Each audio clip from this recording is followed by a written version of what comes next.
Господа, ние започваме, колите вече малко по малко започват да вземат местата си, така че заповядайте и вие, настанявайте се, за да не пропуснете това шоу. Давайте. Колежки, по-бързо, че за малко да не стане фал. Че ще почнем да играем в боулинг.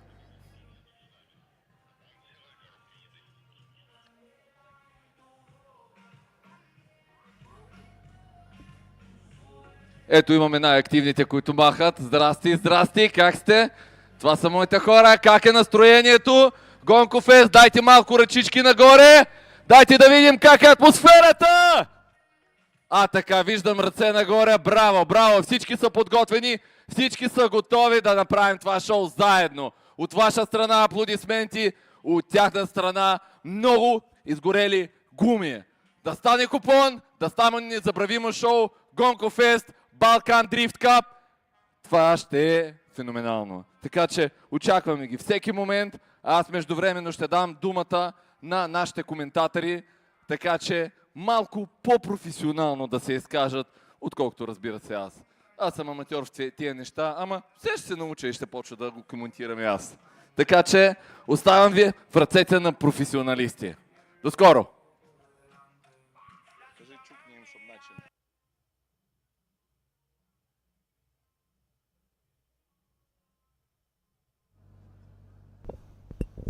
Ladies and gentlemen, we are back and we are getting ready to go for the top 16 here at Gonco Fest. And my name is Mike Leeson. I am joined in the commentary Volvo here with my good friend Eddie Power.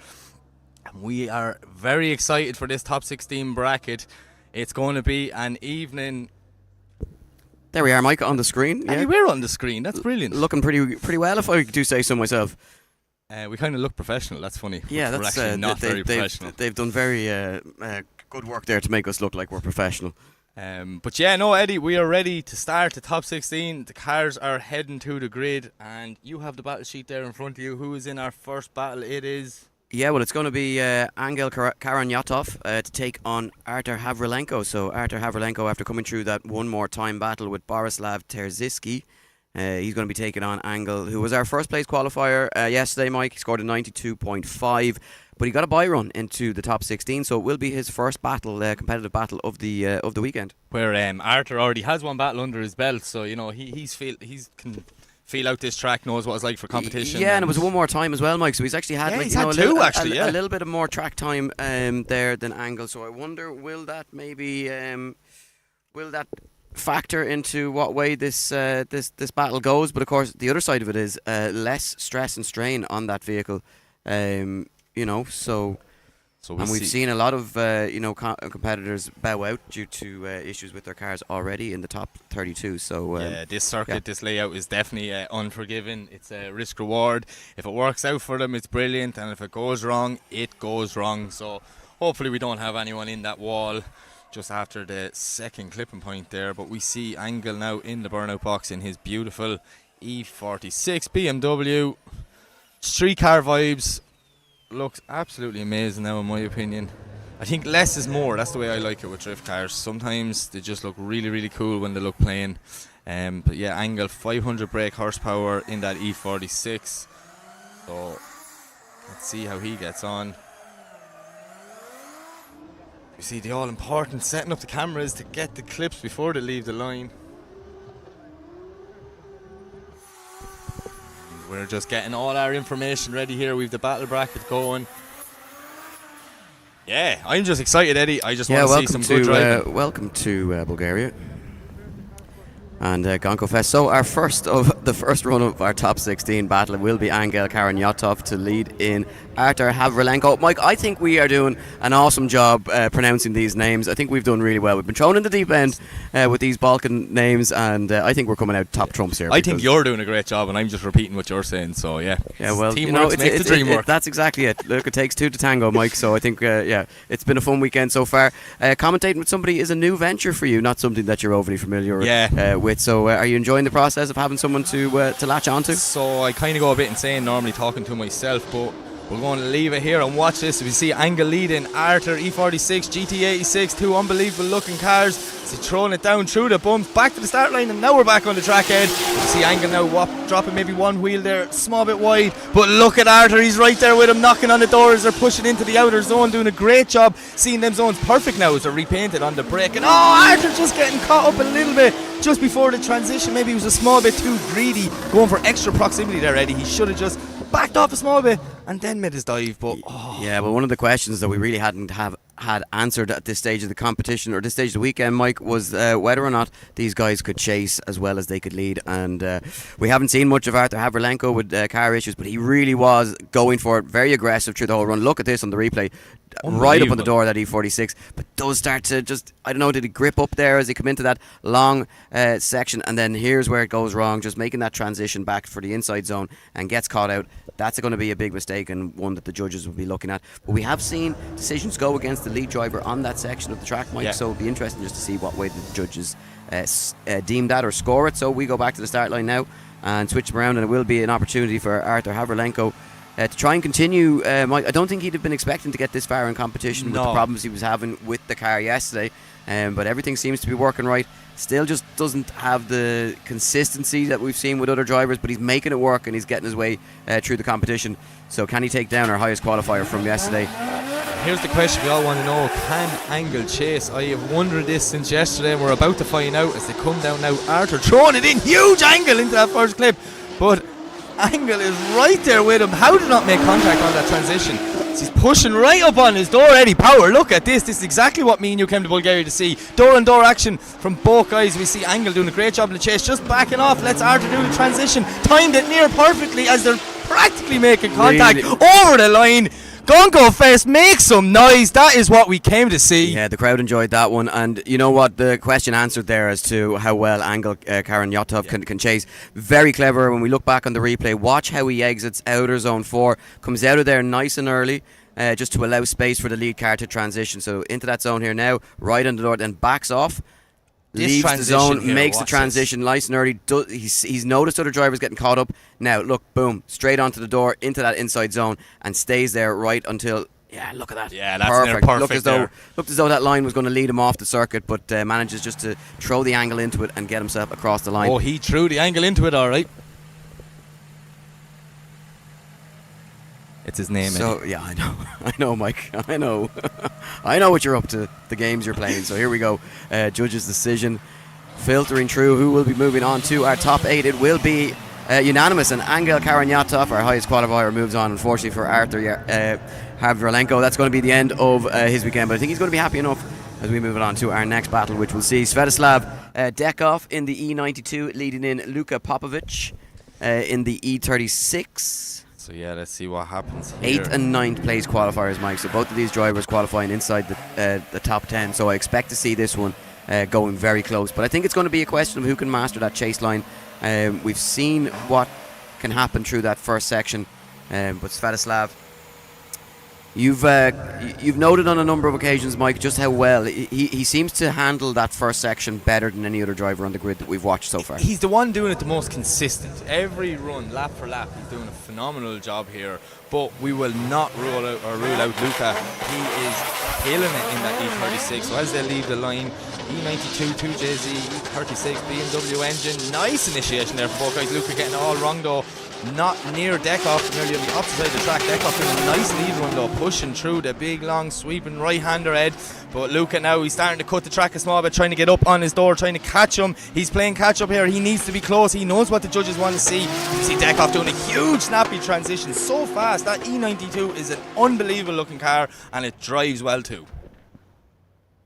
Yeah, been driven very well by Svetislav Dekov, who just looks super comfortable out on that track. Look at the amount of angle that he's able to produce and just hold and just gets on that throttle and just makes that car sing. Just grips up so nicely, pulls. Really nice lead line there. I'd say there was a little bit more left in the tank there for Svetislav, but that huge mistake. At the start of the scoring zone there for Luca Popovic, I think is going to be the difference maker, unless there's a big mistake in the chase position now from Svetislav in that anything E92. can happen. Anything can happen, Ed. Yeah, anything can and does happen in drifting. And of course, when we the longer we go into these events, into these rounds, it's the cars just start to get tired. So do the drivers and the minds. It really does take its toll. A lot of concentration, a lot of energy needed. As we get the thumbs up from our start line marshal, we are ready for the second half of this one. Luca Popovic to lead out Svetislav Dekov. What can Dekov do? You can see Dekov again taking a unique approach in that chase position to that first section as he dives onto the door of the E36, who's on a shallower line. Luca Popovic.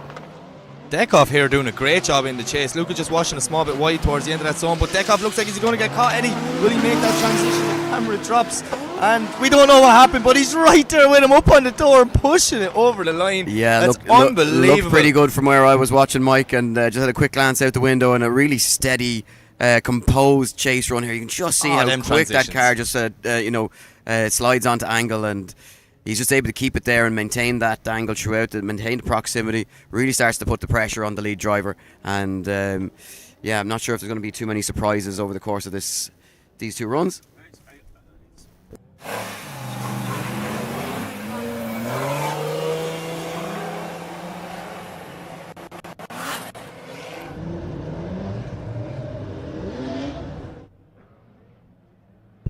Right, Eddie, we just got some food delivered to the tower there, so it's going to be a nice evening for me and you. We're tucked away watching the drifting here. Unbelievable. But yeah, we're going to head back to the line now, getting ready for our next battle. And in the next battle is... Yeah, it's going to be Pavl Penev, I believe, our four-players qualifier to take on Dobromir Lukanov.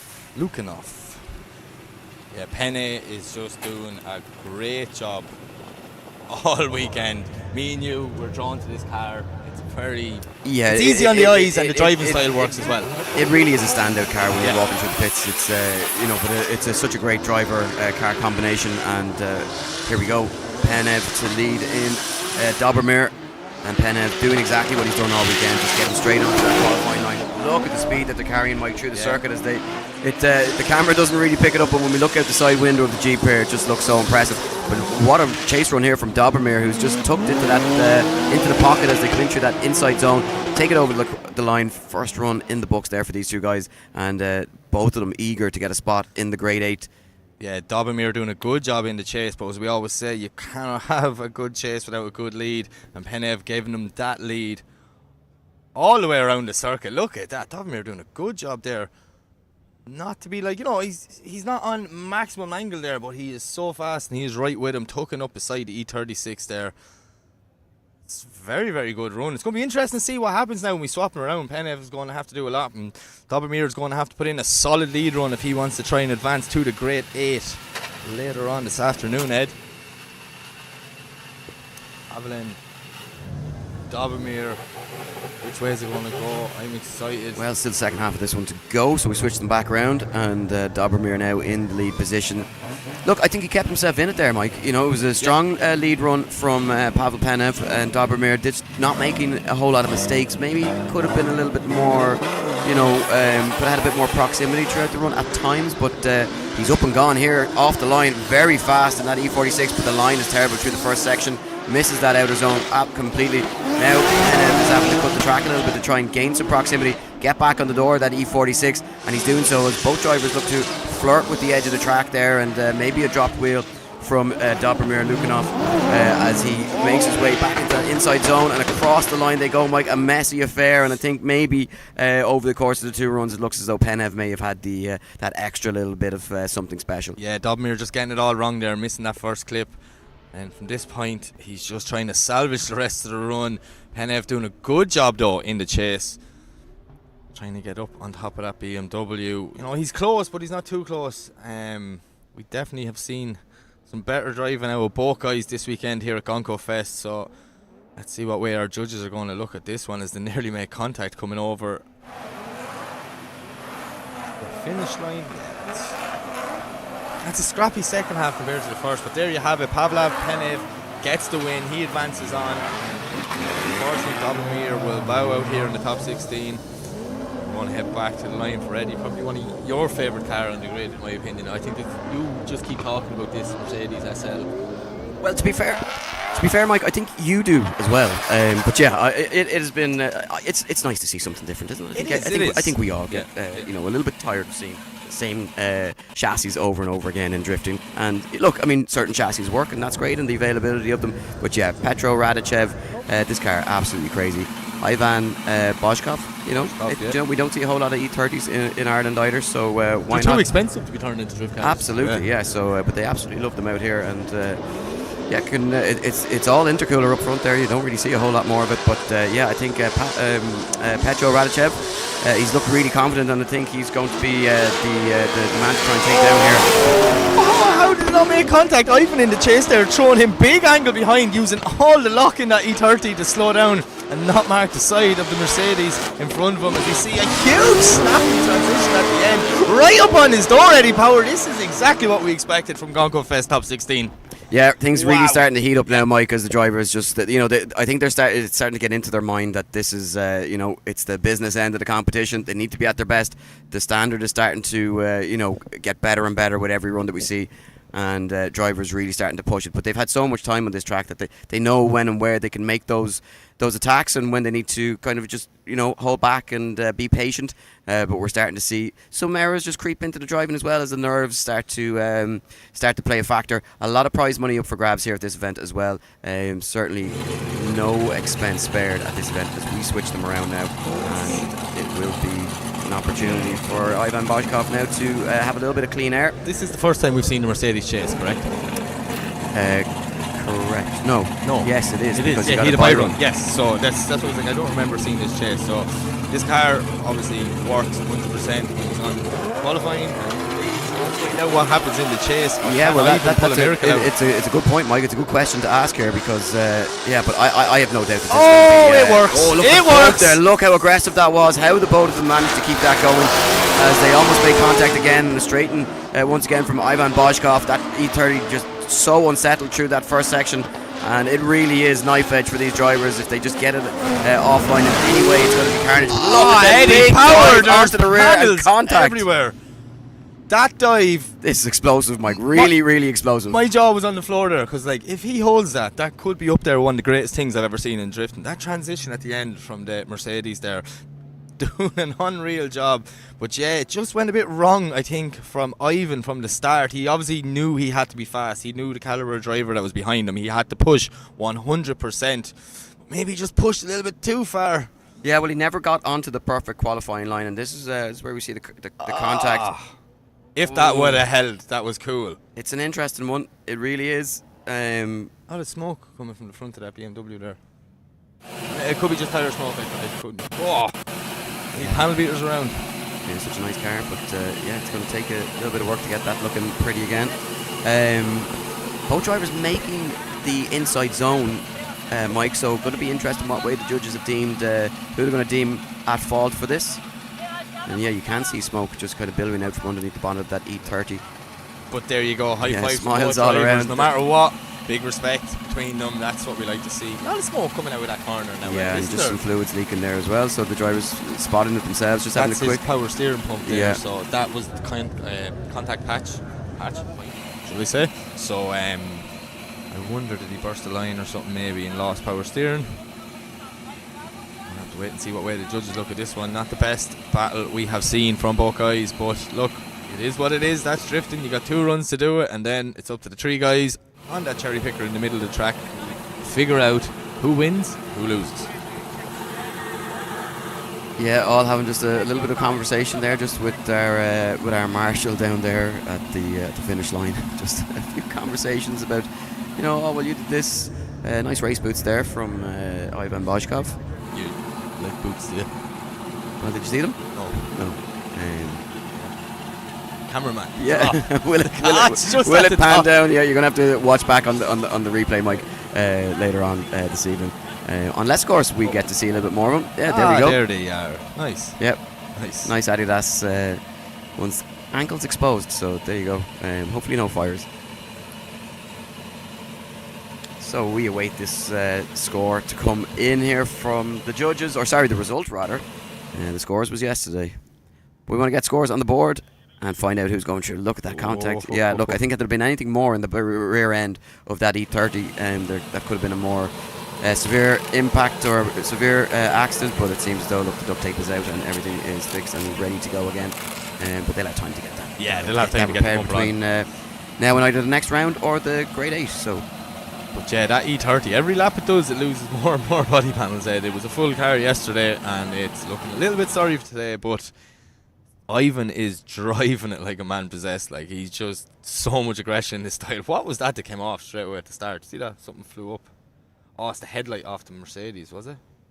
Yeah. Headlight blank, should I say. Yeah. Fiberglass headlight. So, big aggression, no mechanical sympathy from these guys. Really pushing hard. They want to get to the grade 8 here at Gonco Fest. Yeah, not easy for the judges to decide this, and it's a as tough I said, one. Mike, it was both these drivers made the zone, so they both got there in different ways. So the question is, I would imagine that the judges are asking is, was the lead driver on the correct line that we discussed in briefing this morning? And if so, well then, was the chase driver just too aggressive? Or is it the other way around? Was the chase driver on the better line, and was it a bad line from the lead driver that caused the mistake? Yeah. You see our next battle on the line. The guys are reversing off. Definitely going to rewarm the tyres, because the judges are still deliberating on this one. Yeah, I think this is the longest they've spent on any decision. But it certainly is a tough call. one. It's a tough And call. without the benefit of having multiple camera angles to get a replay on it, quite difficult to try and decide. And they certainly don't want to. They don't want to send the wrong driver home. Guys, give them a round of applause. They'll be able to hear you down there at the finish line. Both drivers nervously anticipating or waiting for that result to filter through. Two incredibly different machines. That's what I love about drifting, though. There's just so many different ways of doing it. Yeah. Style and cars and chassis 100%. and what you prefer and I prefer can be 2 different things, but there's the same result. Put on the show for all the fans. It looks in as though we attendance. have a result, though, Mike, and it looks as though it is going in the direction of Petro Radichev, getting the call from the judges, and he will move on to the top 8, and that finished out the first side of our top 16 bracket as we move it over to our second place qualifier yesterday, who also had a bye run, the man who completed a practice lap this morning with the bonnet up on the windscreen. It is Gediminas Levikas in the lead position. He'll be taking on Nedko Buyukliev. Gediminas definitely one who has impressed us this weekend, and then the bonnet on the window full lap this morning, that was the icing on the cake for me. Phenomenal driving. We were even talking about him. I was like, what are we doing looking out the vent? He was like, no, I'm drifting. I put my side window, not my front window. And I was like, that makes so much That's a sense. very good point. Yeah. Yes. I felt stupid in that moment. So here we go. Well, look, Mike, at least you were able to be honest about it. So here we go. Gediminas with that 91.5 score in qualifying yesterday. Absolutely lights up those tyres, and he pulls a huge gap here on Nedko Buyukliev. Eddie, look this at is the a huge speed of advantage here. Gediminas. So fast through the circuit, and no answer from Nedko so far. And he's going to really be up against it in the second half of this one. But our second place qualifier, Gediminas, really looking comfortable out there, Mike. And maybe that extra little bit of time without a battle earlier on, just getting to relax, no real pressure. He knew he was in the show in the top 16, Yeah. and looking confident. For me, the man to beat at the moment. Yeah, he is super fast. That's one of the fastest laps of this circuit I have seen. Unfortunately, Nedko was just nearly a spectator in that run. He was just following him around, watching what he's doing, not able to close the gap. So not what we want to see here. So let's see what happens when we swap them around now and we put the faster car in the chase position. Can he deal with it? Or will he be too aggressive and maybe see another upset here in the top 16, Ed?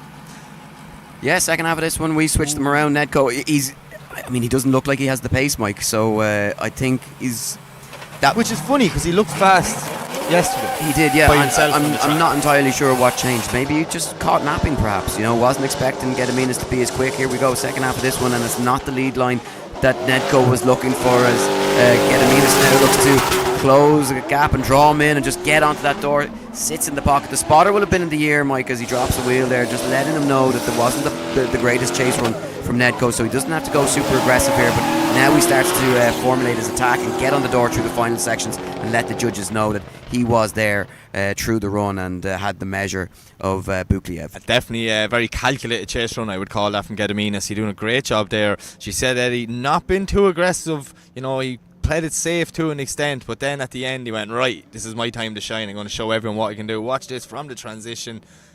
Puts it right up on his door, but yeah, Nedko dropping one and a half wheels there maybe as well, just before the outer zone, so little things like that will come into effect. But look at the proximity there as they come over the finish line. Absolutely brilliant job there from Gediminas.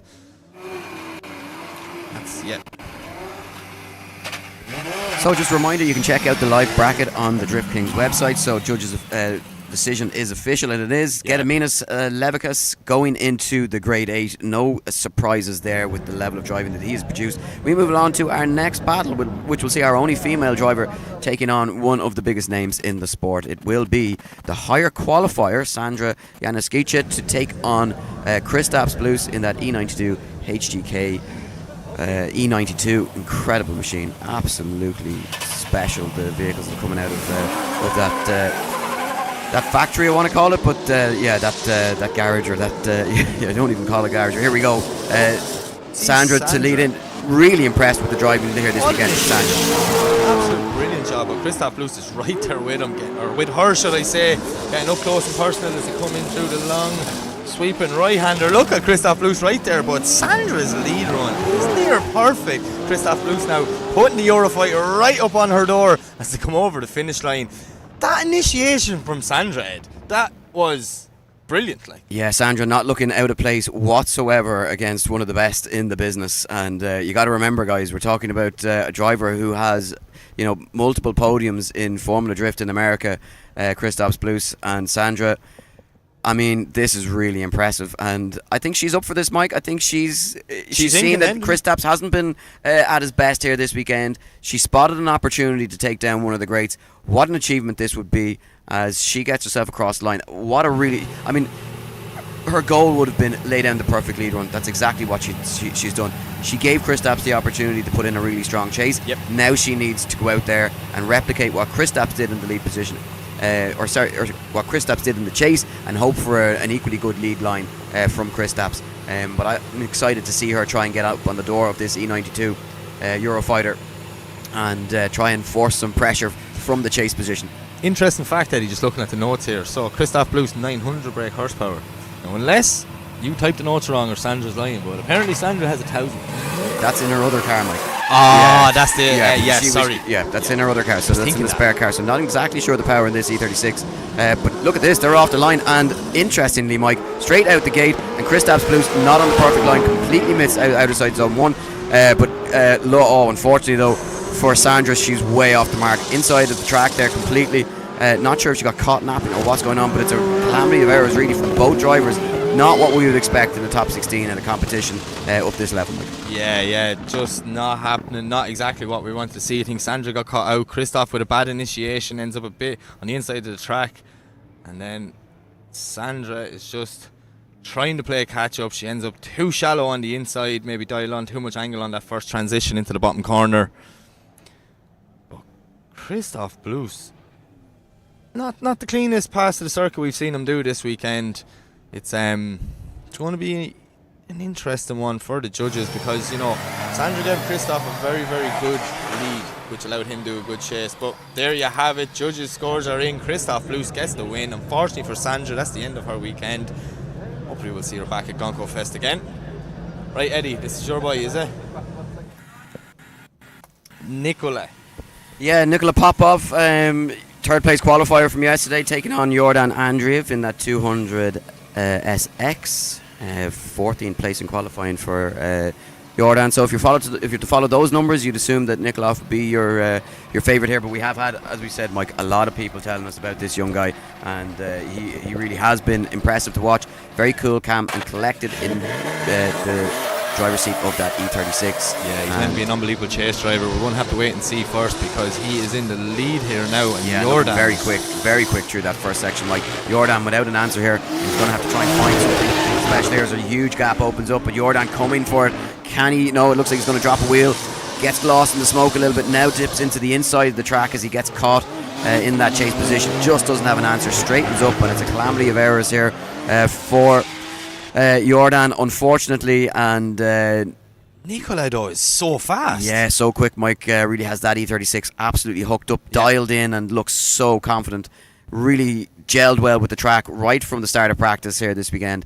And, a strong qualifying has given him what we kind of say is what should be an easier route towards the podiums by coming up against lower ranked or lower scoring drivers that just haven't managed to perform. But as you see on the replay, a big straighten outside, coming out of outside zone 4 into the inner zone at 0.5. 5 outside zones on this circuit, that one inside zone just as they come towards the end of the run, as we go back to the start line where we'll switch them around. But Yordan Andreev is going to need a big mistake here from Nikola Popov, and we haven't seen too many of those, Mike. Yeah, and we're all hearing about Nikola's chase driving. Well, I'm sure his father or spotter or whoever's there with him is in his ear going, relax, he did a big straighten, you don't have to do this. But I know lads like that, they just can't turn it off, Eddie. They're here to put on a show for everyone in attendance, for everyone watching around the world. So I'm expecting something big on this chase run. Well, hopefully good Yordan, chase drivers don't become good chase drivers by holding back, Mike. They become good chase drivers by driving hard, chasing hard, door hunting, and I think that's what we're going to see here. And look, we've seen some strong driving from Yordan Andreev as well throughout the weekend, Mike. So you don't want to sit back and open the door to let him back into the run. He probably knows as well. He's like, right, I'm after making a mistake, and I've got Nikola behind me. So he's like, I have to do this. Like, this is it now. I have to push, give it all or nothing on this lead run, and it's just going to be interesting to see what way it goes. You see, our starter marshal's just saying 1 minute. Oh no, ready, tell him to go. So yeah. Yordan to lead, Nikola to chase, make a way down. Look at the proximity from the start, Eddie. Nikola's right there with him. Yordan doing a nice job there, hopping through the bumps. But the E36 is just matching angle, carrying the pace into the long right-hander, right up on his door, nearly touching him as they come through that zone. And a good job here now, entering in towards the end of the outer zone, getting ready for the transition back through the centre. Huge dive from Nikola in the chase. Yordan doing a good job in the lead here. That's a very good lead run. Yeah, it was an impressive lead run from Yordan Andreev, but Nikola Popov, very sensible chase run. He had the proximity, didn't chance anything. You can see just using the angle and using the lock in that car just to slow it down, just not make any big mistakes, then just get on the power, tuck up onto the door and just creep himself back into it, and just it's steady proximity. He's not on full attack mode. And again, you can see here, a really nice transition as they come out of that outer zone into the inside, touch and go, and make their way towards the start line. I think plenty more in the tank there from Nikola Popov, and we'll start to see that as he makes his way through the competition. So we need to make it official from the judges, and just as expected, Mike, Igor and Arnas all going in favour of Nikola Popov. Moves on to the grade 8. Okay, who's next? Next up we have, so I'm going down the battle bracket here on the Drift Kings website that we found through the burger menu, Eddie. And I know what a burger menu is. You know what a burger. Well, it's going to be Super Camel to take on Tudor Yordan in the final of our top 16 battles. Mike, one more space available in the top 8, and one of these two drivers is going to take that spot. So will Super Camel have his cape on, or will it be Tudor Yordan, the son of Caelan Yordan, to take that final spot? Yes, so Super Camel, he got the buy run, the unofficial buy run. And then Tudor Yordan took down Alicina. It will be Yordan as the higher qualifier to lead them in here. So it's going to be interesting. A lot of people saying that Alicina was worthy of a shout of maybe even one more time, or potentially taking the win against Tudor Yordan, but the judges going with Tudor in that one. Yes. Two-door, three-door? Two-door into two-door. So let's see what Super Camel can do in the chase. Tudor in the lead. We wait for our starting marshal to give the signal, get this last battle in the top 16 underway. One more spot. Who's going to do it? Can Tudor do it again, or will Super Camel's luck continue?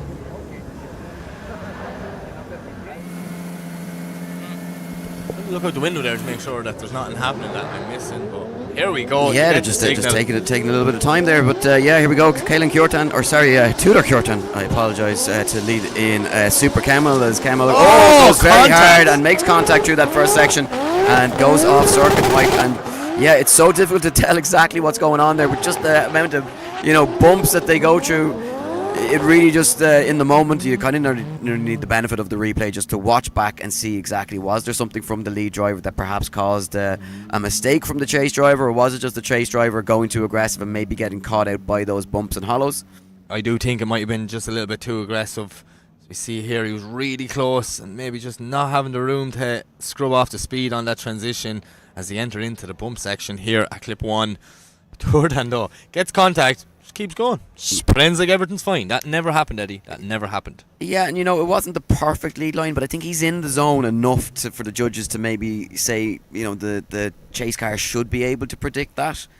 Yeah, he should have just backed off a bit. And we all know at this point now there's bumps there at clip 1, so you have to be expecting the car to hop in that scenario. Maybe just Camel not given the room to get up close and personal. I think for Camel though, who qualified down in 27th position, he would have known himself that he really needed to push. So they're interested. They're not gone back to the start line here, Mike, so I'm just wondering, is there an issue with the car? Camel did take a big shunt there right on that front wheel, so it could be a bent arm or something like that. Yeah, and that front driver's side wheel not pointing straight. Now that might mean nothing. He just might have the wheels. There is this round thing in the car that you can turn the wheels. Exactly. So it could be telling. It might be telling us absolutely nothing. But just spotted it. So who knows? The fact that they're back where they are and not in the start line, just suggesting that perhaps something is going on. And you can see the Turkish driver with his arm on the window. That wheel is bent, Ed, looking from this camera angle here. Exactly. So you can mock me, Mike, but I'm not mocking you, my friend. Just keep me on your toes. Yeah, look at the damage on that wheel. Wow. But hey, wait, no, never mind. I was going to say it's still up and it's still holding air. No, it's not. I don't think that's holding air, Mike. I think that has holes with no air. There is a huge hole in that tyre. Look, it's only flat at the bottom. So there we go. Getting the judge's decision. It's the two hands waving in the kind of a no. That's it. Judges looking at the replay here, so are we. Bang. Nearly wheel on wheel contact, wasn't it? Front to back wheel.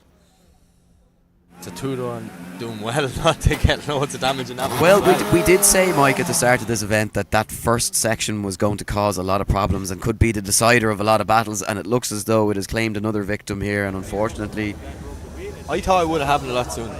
That was the first thing, Mike. I thought all crashes won't be like that happening there, but the guy's doing a great job. So as we see, we are leave the line. So yeah, Super Camel is going to bow out, and that will secure the last spot in the top 16. Tudor doing a good job here, just feeling out the car, making sure his car is still create any damage from that impact on the initiation of the first half of this battle. But the car is definitely working. This is a good lap so far as he makes his way through the centre section. Huge angle, big clutch kick to get it going. Lights up them rear tyres and brings it over the finish line, Ed. Yeah, I think any contact that Tudor would have received, it was kind of, he still had a forward motion, so it would have, even though it might look severe, wouldn't have maybe had a whole lot of impact on the vehicle. So he's happy enough. He'll go back into the pits, check that car over. He's got a good team there. His father's in the pits with him this weekend. They've had work to do to keep that car going, but they've been more than up to the challenge. So a driver I think to keep an eye on as we just make it official from the judges. All three judges unanimous, moving Tudor Kjortan into our Grade 8. 8 drivers remaining, Mike, and we are getting to the business end of the competition here at Gonco Fest 2026. So what's our grade 8 look like? Well, it's going to be our highest qualifier, Angel Karanyotov, to take on Svetislav Dekov in the first battle. Then it'll be Pavl Penev in that E36 that we absolutely love, to take on Petro Radichev in the R230 SL Mercedes that we love. That's on one side of the bracket. They'll be fighting it out for a spot in the final four. Then it'll be second place qualifier Gediminas Levikas to take on Kristaps Blues, who has kind of stumbled his way into the grade 8, but he's kind of like a wounded gazelle. You know, he's you can just expect him just to pop up at any stage.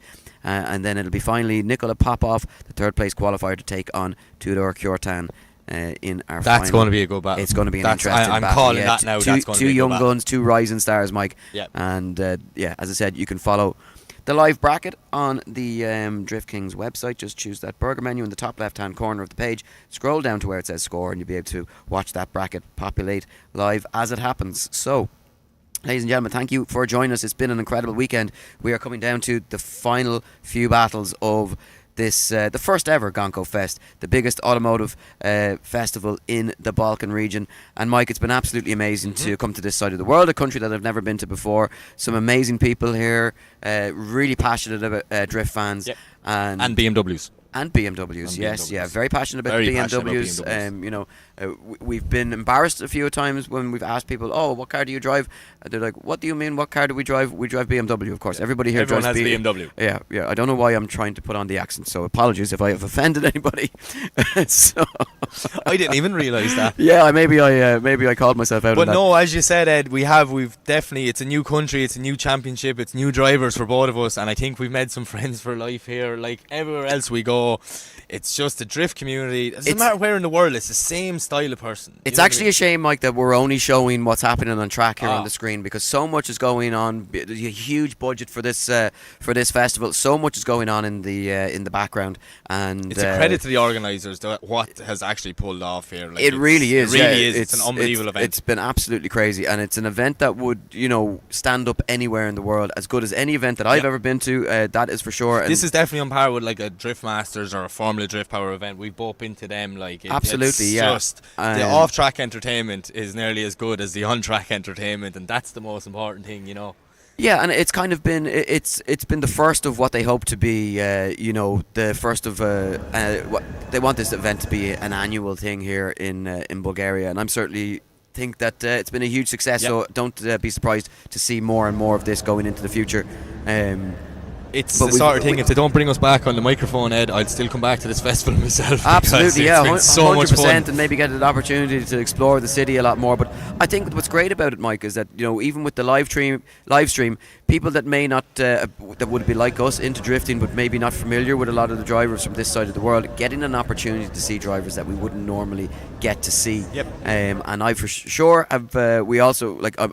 We keep referring to Nikola Popov, but great to see that a driver of that calibre interested in coming to test his skills against the best that Ireland has to offer, and we'll be keeping a close eye on him. And it'd be nice to have him coming over and that we actually know what he's all about, because if I hadn't have been at this festival, he'd have arrived in Ireland and we would have been like some question marks over it. So definitely great to see that. But also as well, like the amount of drivers that we're after seeing that you're like, you won't forget. Do you know what I mean? There's just so much. So we're watching some replays here. This is the crash, isn't it? Yep. Sorry for everyone in attendance. You don't have a screen, so you're not watching the replay. But all of us at home, and me and Eddie in the car here, are watching the replay. But yeah, no, it's such a good event, meeting new people, new drivers, and I do think, I said it yesterday, I think this is like a hidden gem of the drift scene, or the drift world, that maybe it's uncharted territories for some people, but there's names here you won't forget. We see. Yeah, and I think a lot of drivers that perhaps you might see getting wildcard entries into Drift Masters. It's amazing what a little bit of live stream exposure can do for drivers, because people will sit and watch these events and they'll go, "Oh, I like that guy's style." Perhaps when it comes to deciding, who gets a wildcard entry, they'll have, this footage to see what the driver is actually capable of, rather than just reading the results off a piece of paper, because sometimes those paper applications maybe just don't tell the full story of the driver and package that comes with the driver in terms of the vehicle and the teams and everything like that. And we were certainly impressed walking through the pits over the course of the last 2 days, seeing the level of the builds underneath the bonnets of these cars. Yeah. And sometimes when you're just watching it on screen, you don't really get to see the level of vehicle. Like certainly Angel Karanyotov, that car looks like a very modest BMW. But when you get up close, you're like, no. The level of the attention to detail in the build there is really incredible. So certainly worth, if you get an opportunity to go down into the pits or see these guys at a future event, getting a look around these cars. So definitely, yeah. And if there's any drivers here follow them, get on their social medias. They're trying to big up this side of the world and big up this championship. Everyone's telling us it's the first event here in Bulgaria in 2 years, and you know what? I don't think it will be the last one.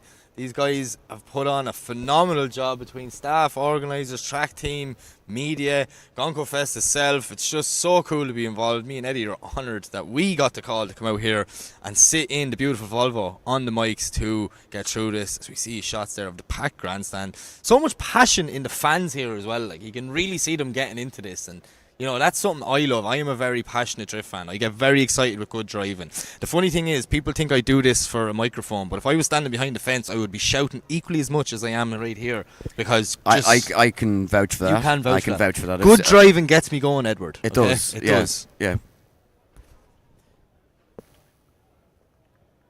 I'm just giving out to Mike here for calling me. He hates when I call him that. Yeah.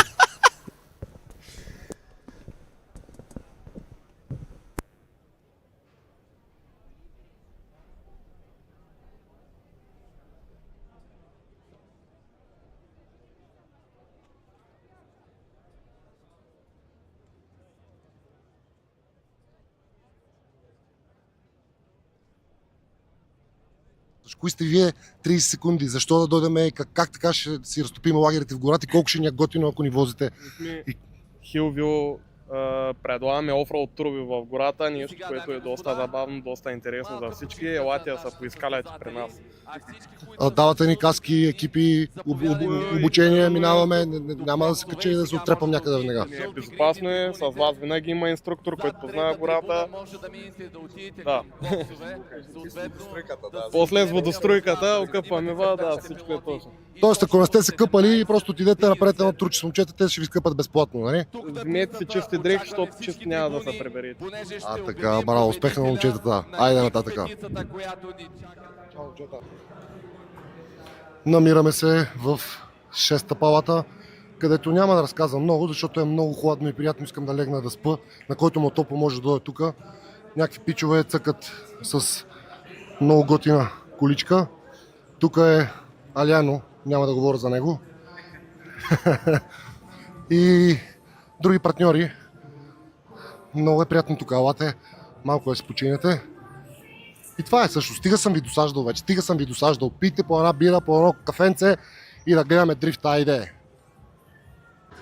Здравейте всички! Сега сме за трибуната. Се намираме в главната площад на Gonco Fest и сега имаме едни приятели от Day2 Tuning. Кажи ми, моля набързо, защо сте най-добри и най-яки във вашата сфера? Може да съдите по нашите доволни клиенти, защото се занимаваме от супер много време с софтуер. Предлагаме най-бруталните гърмежи, най-готиния тунинг, най-шумните генерации. Заповядайте при нас, сами ще се уверите. Супер, благодаря на тебе много. Виждаме се. Здравейте, тук е Грами и Пуши. И сега нашите партньори от Top Rent Car ще разкажат за 30 секунди какво предлагат и какво имат. Здравейте, Top Rent Car сме национална компания и компания номер 1 в България за наем на автомобили под наем. Така че всеки от вас може да дойде на нашия щанд и да се възползва и да завърти колелото на късмета и да се спечели много яка награда. Както виждате, и още сега имаме километрична опашка. Предлагаме еднодневен наем на Citroen Ami или еднодневен наем на икономичен и компактен автомобил. Също така, ако се включите в електронната ни игра, може да участвате за двуседмичен наем напълно безплатно на ето този готин Citroen Ami. Здравейте, ние сме на втория ден на Gonco Fest и сме в зоната на VIP-а. Както виждате, малко по малко хората почват да се събират. Имаме и самолет зад нас, ние сме на чудесния покрив на паркинга. Тук гледката е най-хубавата, защото може да се види целият дрифт отгоре, както се завърта по целия периметър на пистата. След малко още гости ще дойдат. Ще започне към 12 часа, започва нашият финал на Балкан Дрифт Кап, така че след малко ще се разходим. Дайте с вас да видим. Тук имаме един много готин художник, който съответно рисува. Здравейте! Рисувате състезанието или участниците? Не, вчера бяха участниците, там е вчерашната, днеска е нещо съвсем различно, днеска ще рисуваме Айртон Сена. Супер! Получава се нещо, ние може да видим резултата от вчерашния ден. Ето го. Много красиво. Виждате, че подготвили сме VIP зона с доста интересни неща, забавления за гости. Това са специални подаръци за всеки един гост, който идва на VIP зона. Ирина се грижи за тях съответно да ги подарява. Всеки от гост, който ще дойде тук, ще получи специален подарък. Едно незабравимо. Както виждате, VIP зоната е подготвена. Има ни хубави сепаренца, диванчета, удобно. Всяка масичка има си колички, съответно различни. Ретро, суперкарове, така че всеки един гост може да се почувства супер готино. Има и за всеки един от гостите кетеринг. За по-стойките има алкохол. Има кетеринг, който се сменя в рамките на деня сутринта. Това е за леката закуска. По-късно са вече сандвичите. Имаме тук много готини смузита, лимонади, енергийни напитки, който реши. Съответно кафето задължително. Всеки един започва сутринта от кафето. Имаме готини колежки, които се усмихват и посрещат всички наши гости с красиви усмивки.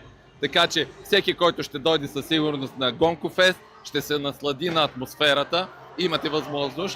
Имате възможност да го пустите, разбира се, това нещо. Така че вижте, наслаждавайте се. Добре дошли на Gonco Fest.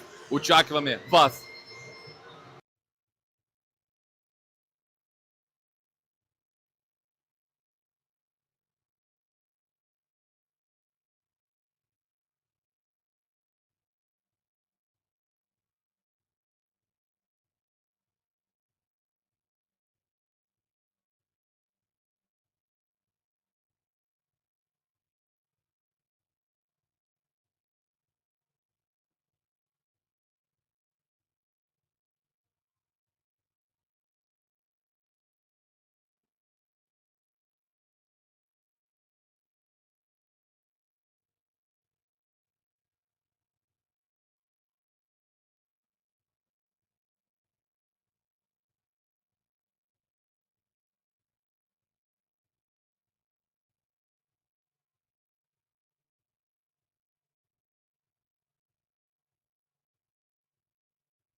Резултатите ще бъдат регистрирани.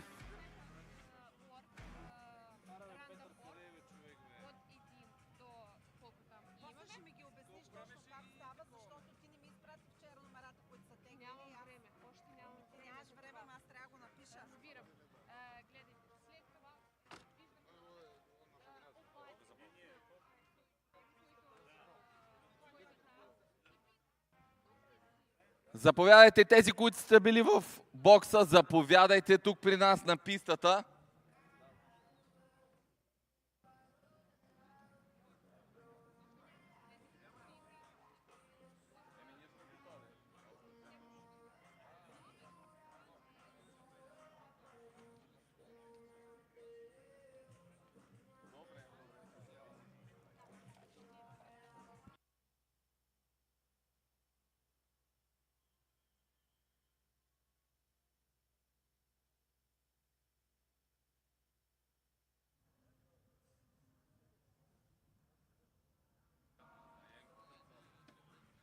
Дами и господа, заповядайте тези, които сте били в бокса, които са закупили билети за трибуни с жълти гривни, заповядайте на пистата тук при нашата хикс петица.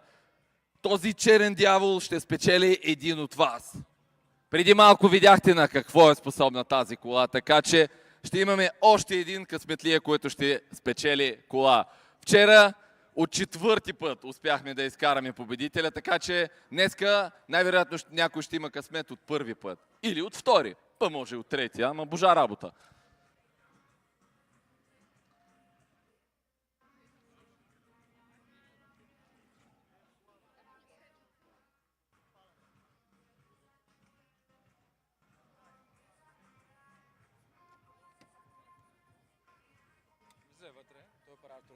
Да.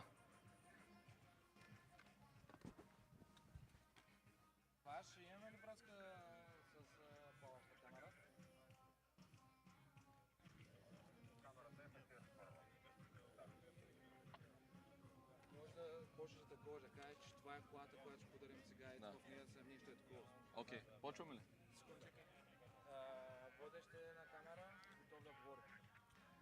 Това е колата. Това е колата, която днес ще подарим. За нея много говорехме, обсъждахме я. И общо взето, като гледам, количката си е супер. Не е за всеки, честно казано. Аз така лекичко не ми е съвсем ръчна. Тази ръчна малко по-специфична, не е съвсем обикновена. Но, както знаете, дрифт коли си дрифт коли с определените техни специфики. Гледаме големия талон е тук, така че със сигурност този, който е печели, получава си и големия талон. Фаровете работят, преди малко изпуснахте, но за тези, които са били тук, видяха общо взето на какво е способна тази кола. Преди малко дрифтирахме на тази писта, мога да кажа, направо с колата си заслужава и предполагам, че до година в следващото Gonco Fest може да участва и тя. Така малко за изненада или за разнообразие, така бих казал. Това е единствена по рода си в България дрифт хикс петица. Всичко е сменено отдолу, изобщо не е от хикс петица, така че направена е специално за писта, специално за дрифт. Надяваме се до година да я видим на нашето състезание и да покаже класа, както преди малко видяхме как дрифтира тук на пистата днес. Така че заповядайте, събираме всички хора, които бяха от трибуните, за да обявим печелившите. Ще видим сега, ще изтеглим номера, след това ще се обадим на човека, който е съответно регистрирал номера си и ще разберем дали е тук. Ако вдигне телефона, идва тук при нас, показва си билета, веднага му даваме ключове от тази кола и нотариуса регистрира, че това е печеливше. Нали така? Супер. Значи условията са много лесни. Всеки един от вас може да я спечели. Така че сега само почваме. Кръстим пръстите, затискаме юмруци, крака, кой каквото иска. Защото много е хубава. Направо е така, висше муцуната. Класиката. Така. Само като я гледаш, имаш усещане толкова коне вътре, само реве лекичко. Лекичко така, ама да не прекаляваме. Хубава е. Рига Кастъм, Скарбокс, Гонко отстрани. Значи, мога да ви кажа със сигурност, всеки един в страната ще ви разпознава в момента, в който види тая хикс петица. На всеки един светофар ще има, братле, да, една петичка, печеливша. Добре, колега, дай, виждам, че искат да закачиш тук едно микрофонче. Давай още едно. Аз съм като коледна елха в момента. Микрофони да има.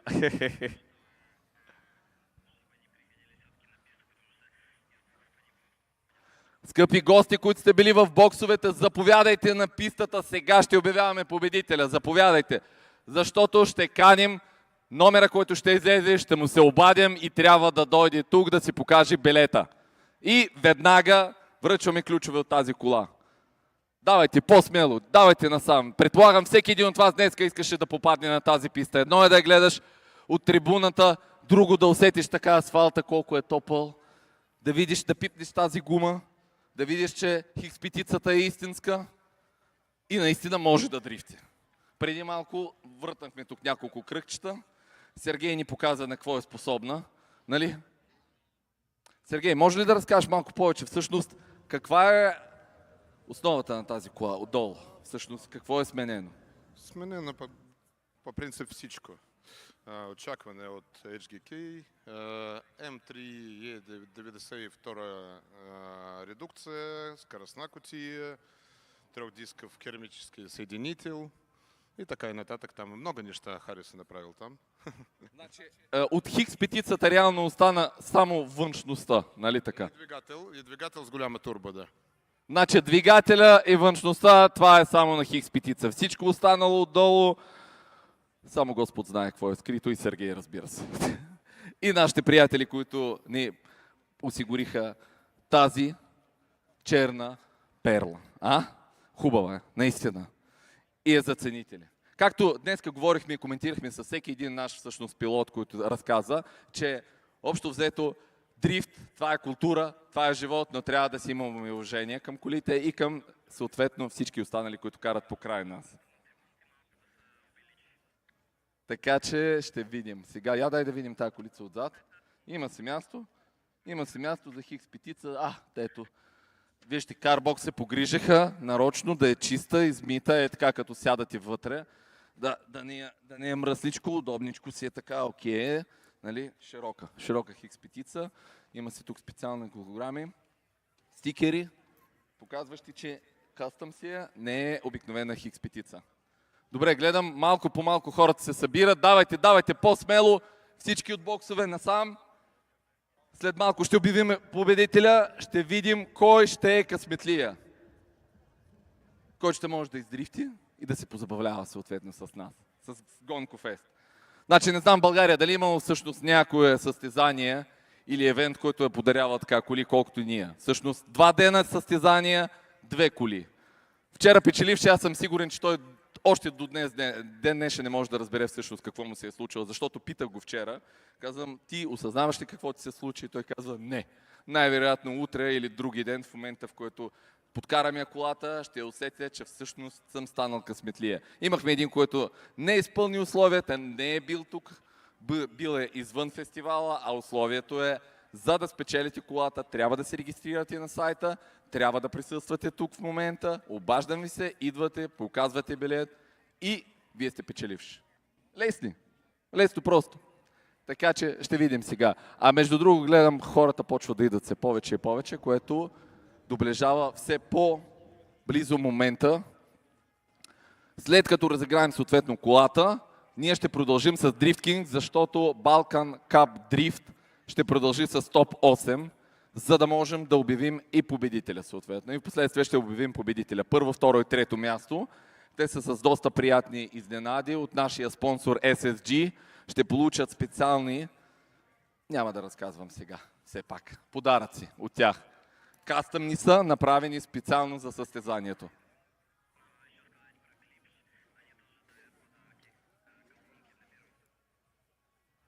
И нашия спонсор и партньор Клип ще подаряват колонки за първо, второ и трето място. Така че тези, които са спечелили, ще спечелят в Балкан Дрифт Кап. Съответно ще имат много подаръци събрани от нашите партньори. Нашите партньори бяха много щедри.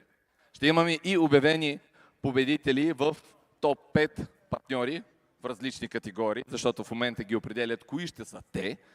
Малко на по-късен етап, след като обявим победители, ще разберете кои са тези партньори, които са спечели. Подаръци ще има за всички от сърце, както беше в песничката. И ще има подаръци за топ 3 дрифтинг. Тук сега колегата лекичко ми подсказва всъщност. Подсказваме всъщност какво ще имаме. Понеже казах много подаръци, всеки момент добавяме все повече. Не знам вече колко подаръци ще раздаваме. Ама имам усещане, че съм като дядо Коледа. Ама тази коледна елха така черничка с зеленичко ще е най-добре. Имаме още 7 минути, ми подсказва Сергей. 7 минути и започваме. Така че който не е дошъл, да не стане като вчера. Заповядайте по-смело, всички да са тук. Да, ако сте на трибуни, съответно, нали, сте регистрирали, нали, пак ще трябва да прескочите оградата, ще тичате и даваме ви ключове от колата.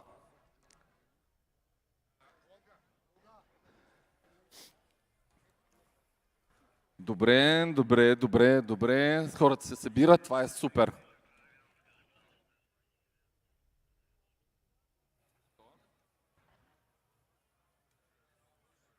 И Равено ще подари съответно маслото. Те са ни също един от спонсорите. То не може в дрифта. Трябва гуми, трябва масло, трябва много неща. Както казаха едни от нашите състезатели, много неща има, които трябва да се подготвят. Но най-важното е, трябва да си харесваш и да се занимаваш това с голям респект и уважение и нещата ще се случат и никога да не се отказваш. Gonco Fest, както каза вчера колегата Зами, значи всички, които ни казваха, че няма да успеем, успяхме. Не се отказахме. Всеки един в екипа до последно казваше, не се отказваме, каквото и да ни коства, ще успеем нещата да се случат. И те се случват. Тук сме, нали така? Дай една петичка, Зами е тук. Понеже много от вас се очакват аз да изтегла колата, ние пък решихме да сме супер колегиални и за да бъде честно, да не съм само аз човека, това ще бъде той. Аз просто ще гледам, пуснал съм лайв и стискам палци на новия собственик. Колата е много яка, ако сте гледали видеото в Инстаграм, моето, трябва да сте наясно, че това е много сериозна машина. И трябва внимателно, който спечели тази кола, наистина бъдете много внимателни, защото много рязко стават глупостите. Много бързо се случват лошите неща, но нека да не ги говорим тези работи. Можем ли да извикаме, да ръкопляскаме и да остават още 3-4 минути? Айде, ръкопляскаме. Организацията е много сериозна. Последните 15 дни тук работят около над 300 човека нагоре, почти по 24 часа на ден. Почти никой от нас не е спал. Не знам дали си личи, но се надяваме наистина много да сте доволни, защото през мен днес минаха много хора и казаха, Евола, много яко международно е, усещането е жестоко. Аз още веднъж искам да благодаря на всички за организацията, за всички, че ни се доверихте. Благодаря на хейтерите, че ни надъхаха да го направим това цялото нещо. И сега ще бъдем за пореден път и се убедим как някой ще си тръгне супер щастлив. Благодаря още веднъж. Ръкопляскам за всички, които са тук и за уважението и респекта. Благодаря много от Зами, а ние продължаваме така и останаха съвсем малко време. Дайте да чуем, искам да чуя малко емоции, малко аплодисменти от всички вас. Дайте да чуем Gonco Fest! Така.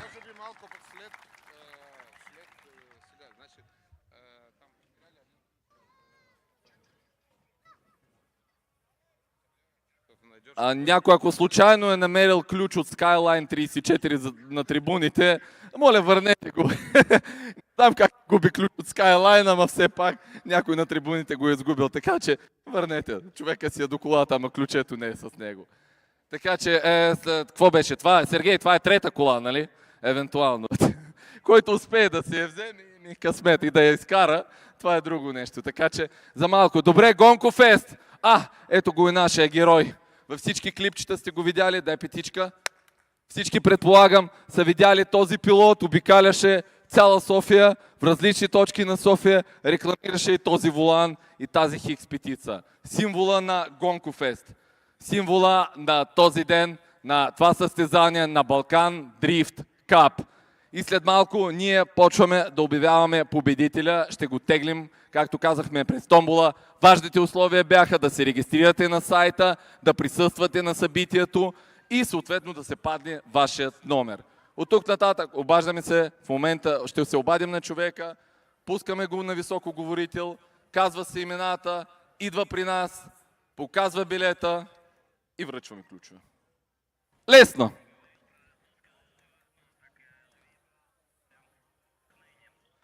Всъщност един от нашите партньори още е Red Bull, нали знаете, той укрилява, Red Bull дава крила и той ни укриляваше през цялото време, със сигурност мога да кажа за мен.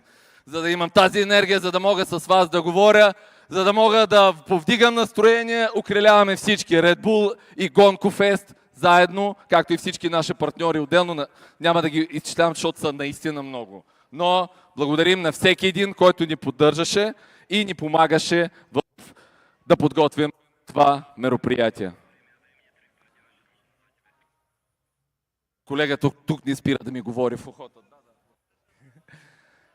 Айде, още малко. Почваме обратно отброяване. 29 минути, точно 1 минута и ще обявим печелившия. Къде е този розовия MacBook, който всички така го искат да го видят? Най-желания компютър, който ще вади късмета. Така че да видим кой е печелившия. Ето е нашия пилот. Ела до мен. Да се покажем една да кажем клас. Гонко Фест. Ние печелим. Който се отказва, той губи. Който не се отказва, той винаги. Така че ние в Гонко Фест само печелим, защото никога не се отказваме. И всички вие печелите, защото не се отказвате, идвате при нас и ни се доверявате.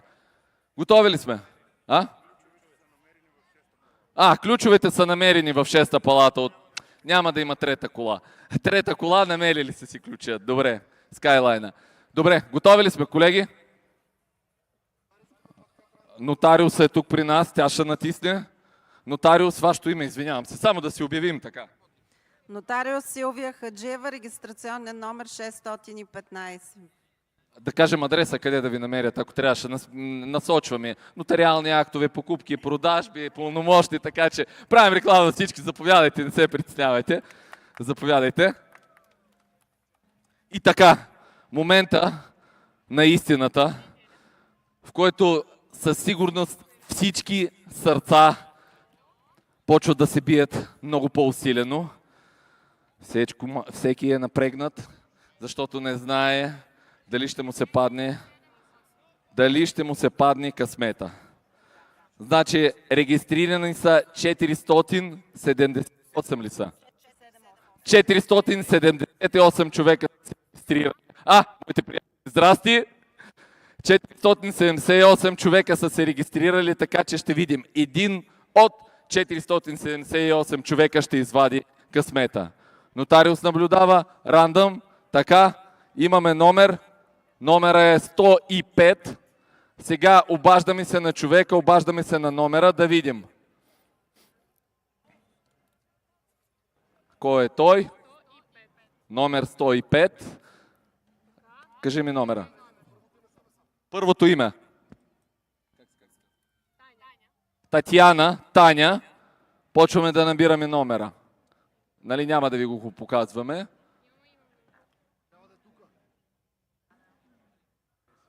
И почваме да звъним на... Прехвърляме към друг оператор, като гледам.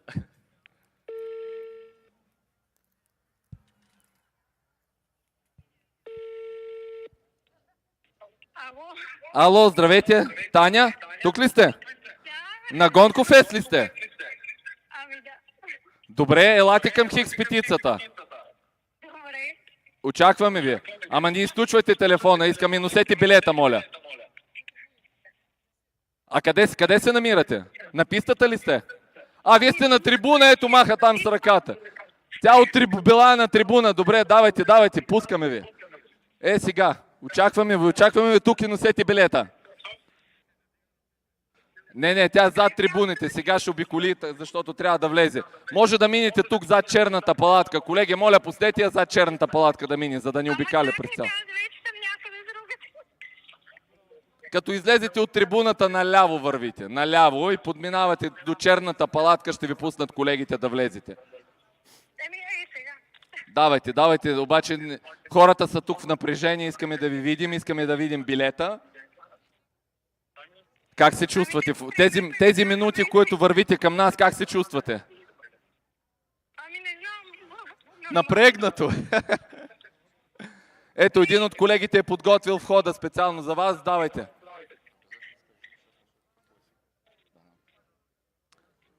Абе, аз май обърках пътя.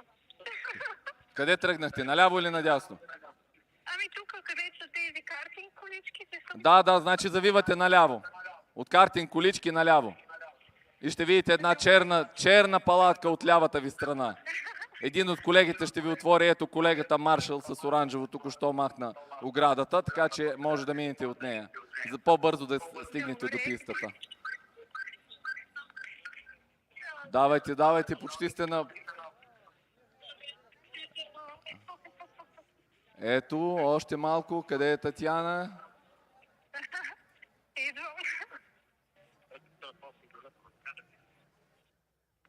Заповядайте.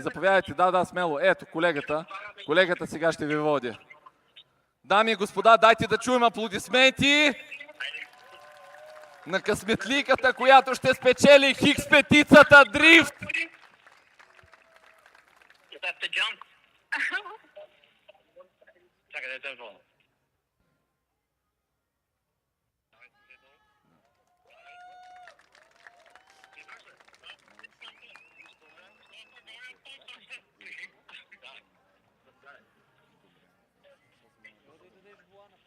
Добре. Билетчето? Добре. Колежке, дайте сега. Зами, дай ти да видиш. Спокойно, не се притеснявайте. Дайте да спа. Тя ли е? Честито! Петичка, дай! Не се притеснявай, спокойно. Не се притеснявай, ето го нашия победител. Това е твоя волан. Това е твоята кола. Заповядай. Имате ли книжка? Не. Ще трябва. Това е късмета. Ще трябва сега да вземете книжка и нашият пилот да ви отвори вратата. Заповядайте. Настанете се вътре. Аз така лекичко да седна до вас. Как е усещането? Става, не знам. Така, вижте волана, специален волан. Чудесна кола. Да ви е честита. Ако сте разтремерили, развълнувани, не се притеснявайте. Чакайте, сега ще сложим волана. Дайте да сложим волана. Ето. Сергей да сложи волана. Да се подържите за него. И тогава ще трябва да вземете първо книжка и после почвате да подкарвате. Къде е раницата? Къде е приятеля ви само да даде лична карта? Ето го, той е тук до вас. Не се притеснявайте, той е с нас. Тя милата е толкова разтреперена, се е развълнувана. Слушам. Нещо. Може ли да го поканя той да дойде, защото той е хоби, нали? Вие сте печелившата. Няма проблем, колата ще е на ваш. Не притеснявайте. Дайте само лична карта да видим. Нотариуса трябва да потвърди, че вие сте... Не се притеснявайте, спокойно. Дайте малко аплодисменти, вълнува се дамата. Вълнува се, защото наистина не всеки ден може да спечелиш дрифт BMW X5. Уникална в България, такава кола няма втора. Някакъв документ за самоличност, моля ви. Не се притеснявай, спокойно, спокойно, не се притеснявайте. Ето моя лична карта видях там, не ли е? Дайте на приятели той да я намери. Той е малко по-спокоен, доколкото гледам.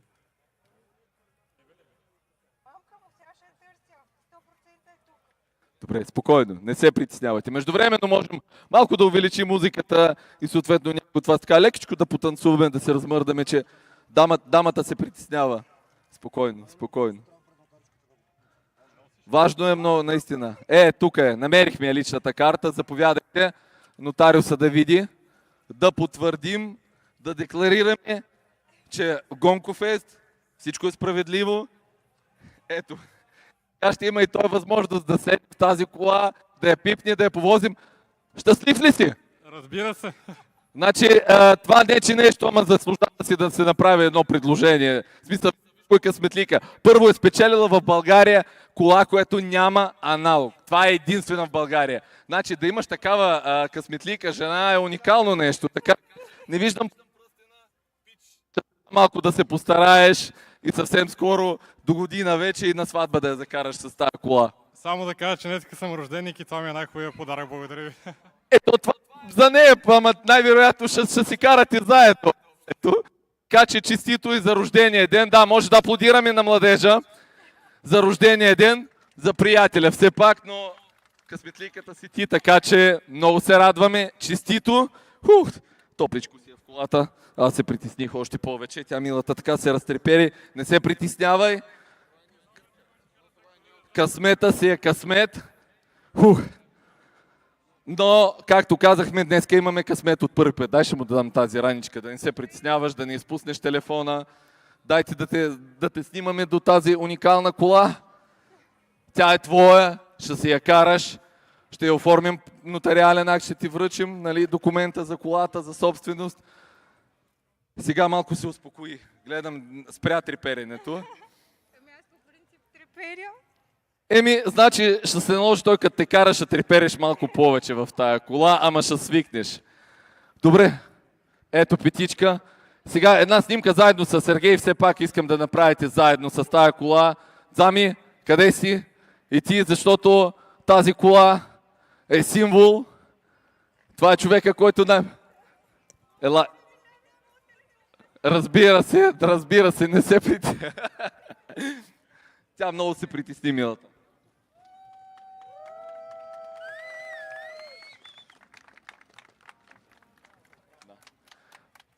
Таня, имаме уникално предложение. Искаш сега Сергей, понеже той е пилот, ще те повози в твоята кола. Искаш ли да направим тук едно кръгче, дрифче с твоята кола? Обаче след малко ще помолим всички да напуснат пистата. Заповядайте обратно на трибуните, защото ние сега продължаваме топ 8. Топ 8 на Балкан Дрифт Кап, така че заповядайте по трибуните. След малко ще видите.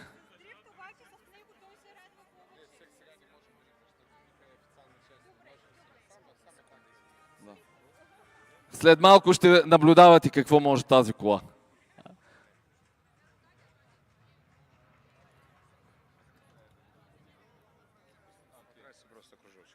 Да. Продължаваме всички, връщаме се по трибуни.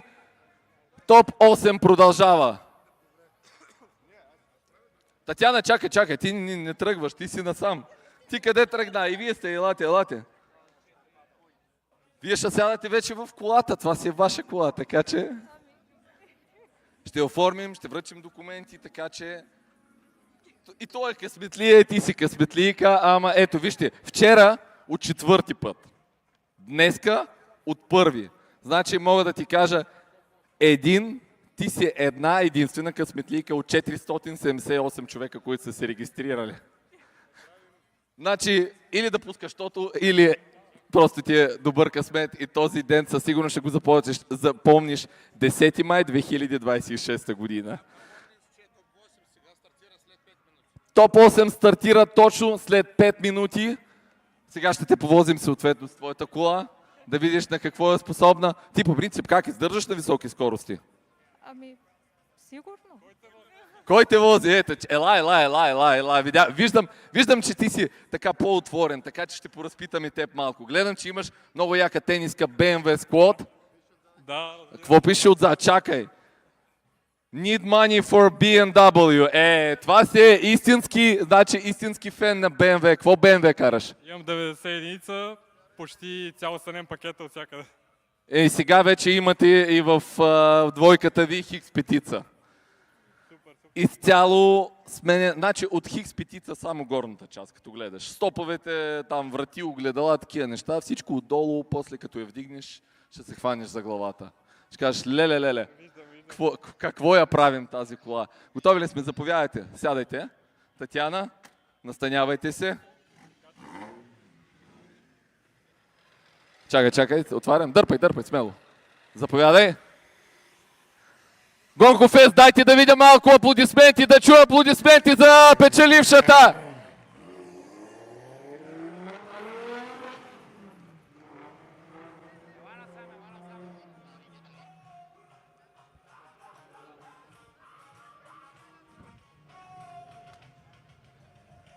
А ние продължаваме топ 8. Точно след няколко минути започваме. Нашите пилоти вече подготвят се да стартират топ 8. И аз след малко давам микрофона на колегите, коментатори, които съответно професионално ще си разкажат за какво става въпрос. И след това ще обявим победителя. И ще видим кой е печелившия. Според вас, как мислите? Кой ще заеме първо място? Мерцедеса или БМВ-то? Дайте тези, които мислят, че ще е Мерцедеса, ваши аплодисменти да чуя. Добре. А тези от вас, които мислят, че ще е БМВ-то, дайте да чуя аплодисменти. Трета трибуна, много сте пасивни. Значи, сега ще дойда специално за вас. Искам трета трибуна, малко да си поговорим. Тези хора все едно ги игнорирам, не ви игнорирам. Обичам ви по същия начин, както и първа и втора. Искам да чуя от вас малко емоции, малко аплодисменти, малко така по-живичко. Как сте? Дайте да ви чуя, дайте аплодисменти да чуем трета трибуна. Вие сте между друго с най-хубавата гледка, виждате как колите точно влизат в дрифта. Така че обичаме ви, не сте забравени, всичко ние сме с вас. Гонко Фест, след малко давам думата на нашите коментатори, които ще продължат топ 8. И ще видим победителя. Кой ще вземе първо място, второ място и разбира се трето място. Всички ще получат подаръци. Ще има и отделни подаръци за нашите партньори и от нашите партньори. Така че раздаваме.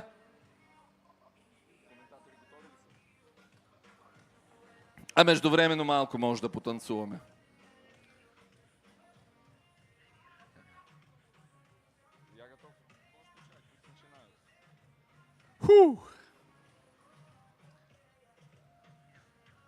Татяна така се развълнува милата, че той и аз се развълнувах.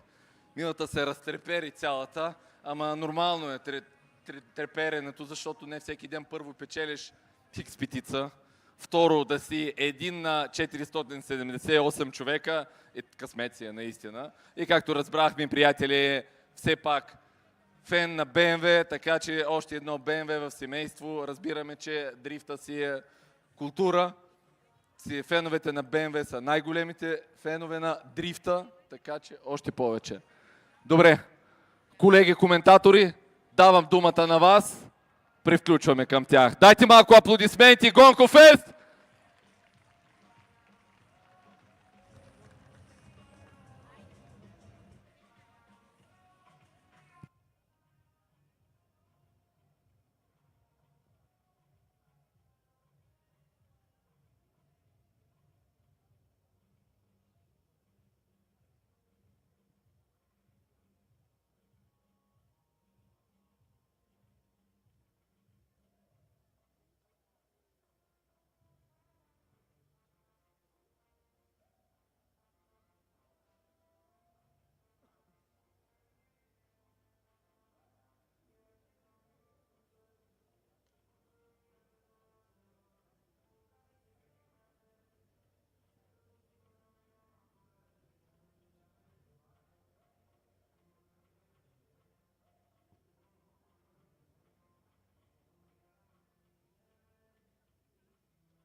Чуваме вече двигателите на колите, които леко вече на хотели.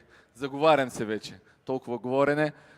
Ама сега ще почините малко от моя говор и ще чуете моторите и ще усетите миризмата на гумите.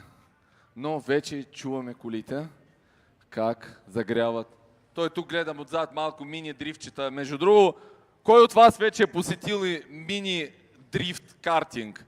Има ли? Дайте да чуем аплодисменти. Има ли някои хора? Така да вдигнем ръчичките. Между другото, хубавото е, че това са единствени в България производители на български производители на мини картинг, дрифтачки, така да го кажа. Така че заповядайте, който още не се е возил, момента е и е Made in Bulgaria от всякъде на 100%, така че България почваме да произвеждаме все по-добри неща, по-интересни и за автомобилна култура. Така че почваме да вдигаме нивото все повече и повече, което е супер и аз много се радвам, че ние на Gonco Fest поддържаме много нещата, които са произведени в България, за да участват, да ги обявяваме, да се знае, че те могат, че те успяват да направят нещата на световно ниво, които всички останали ги оценяват.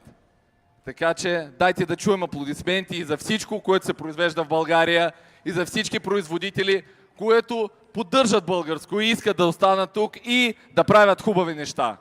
Дайте малко шум, дайте да чуем аплодисменти за тях. Момчета са отзад, много млади, но успяват да се докажат, че могат да го направят.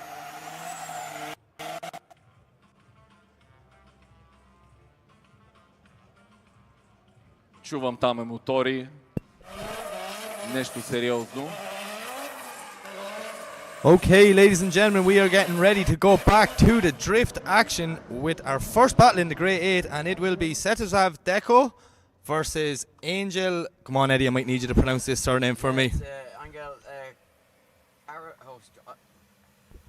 Sorry, Mike, microphone switched off. Yeah, so Angel Karanyatov versus Svetislav Dekov in our first top 8 battle, and it will be Angel to lead us in as the higher qualifier, Mike. But Svetislav Dekov has been really wowing us throughout the weekend, looking really confident. I think this is going to be one of the best battles we've seen so far today. Yeah, so definitely. Here we go. Angel doing what he does best, which is pulling big angle, flying through the circuit, and already Svetislav getting caught off guard, having to cut the circuit to try and get back into this one and try and claw his way back onto the door of Angel Karanyatov. As we kick off the top 8 in absolute style, Mike. It's been an incredible weekend. Both drivers pushing really hard all weekend, and across the line they go. First run of the top 8 in the books. Yeah, 2 Bulgarian drivers really putting on a show here for everyone at Gonco Fest. Unbelievable driving. 2 guys that have wowed us all day, all weekend, should I say. It's a shame to see them go against each other in the Grade 8, knowing one has to bow out. But Angel looking very strong there in the lead position. Dekov getting caught on that first transition, maybe a little bit more angle than he was anticipating, and just loses a little bit of proximity, but he has so much power coming out of 2JZ in that E92, able to get back up on his door by the end of the lap. So it's going to be interesting to see what happens when we swap them around for the second half of this battle. We see Dekov is just a man on a mission this weekend in the lead position, so let's see what Angel can do as the both cars leave the line. Dekov to lead, Angel to chase, Angel nearly touching him on the way in. Eddie, how did it not make contact there as they come through clip 1? But Angel had to sacrifice a bit of line there because he was too close to avoid contact. Did a great job, but Dekov's on a lovely lead line now as they push through, heading into that big outer zone, getting ready to come into the centre section. One transition, bang, no contact. That was so close from Angel in the chase position, but Dekov doing a brilliant job, Eddie Power, on the lead run. Yeah, really good job there from both drivers. Really impressed with how we see it. We noticed this ourselves, Mike, when we were walking down. Just one of the manholes really loose, and it just upsets the line of the chase driver. Angel Karanyatov doing really well just to manage to control that E46 and keep himself in the fight in the second half of this one, as Svetislav Dekov looking really confident out there in that E92 BMW. We spoke to him in the break, Mike, and you know, he's really feeling good, feeling confident, and it's showing in his driving. Look at the line there as he tucks that nose nicely into that inside zone. They cross the line. Really, competitive one to kick off the Grade 8 here at Gonco Fest. Yeah, that's definitely a good battle. So I honestly would not like to be a judge from this. Battles from both, or sorry, should I say mistakes from both guys in each chase run. So it's going to be close. We could potentially be looking at maybe a one more time, Ed. Just depends if one mistake was bigger than the other. If it was up to me, I'd just send them all day long, because I could watch these two boys drive just over and over again. Such talent on the track right now.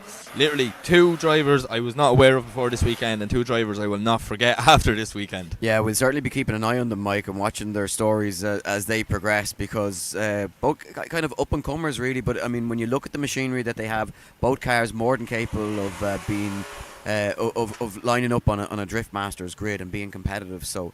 And the drivers as well. I think the drivers definitely could hang their own in them sort of grids in the I bigger think so. European Yeah, look, pools. I think they still have a little bit to go in terms of being right up there with, say, top level drivers. But they're certainly not far off, and they're moving forward with every round that they put under their belts. You can just see it in that replay, just how. Big straight in there. Big straight in there from Angle. Really got caught with just being aggressive. The judging decision is coming in, and it's going to be Svetislav Dekov taking down our highest qualifier, moving on to the final 4, Mike. He is going to be excited, but that was the last thing I said before I left him. Was like, I'm probably going to see you at the podium, man. I think I might have called that one right, Ed. But we're going to head back to the line for the second battle in the Grade 8. Yeah, it's going to be Pavl Penev, the 4th place qualifier, to take on Petro Radicev, the 5th place qualifier. Only one driver in our Grade 8 left who didn't qualify inside the top 10. So it's been a day for the high qualifiers, Mike, as Pavl Penev gets ready to leave. 2 of our favourite cars all weekend. Yeah, 2 of our favourite cars, and it's going to be an interesting one to call. So it's Pavl in the lead and Petro in the chase. I'm excited for this. The Merc looking good as new after the contact with Ivan there in his top 16 battle. Yeah, it didn't take the team long, Mike, to get it all patched back up. By the time we got down to the pits for the break of the action, they had that car back going, and here we go, Pavl Penev. He's been on a pretty good lead line, and look, big mistake already from Petro Radicev in the chase position as he gets that initiation long, but now he starts to find the proximity and find the form that he needs to try and take a spot in the final 4. But the lead line here from Pavl Penev, who has been on rails all weekend, is just so strong, and it's going to be hard to try and take him down. That 4th place qualification, he's got that line steady since early in practice yesterday morning, and he has just been nailed to it the whole weekend. So here we go, quick look back on the replay, Mike, and we get an opportunity to see that mistake.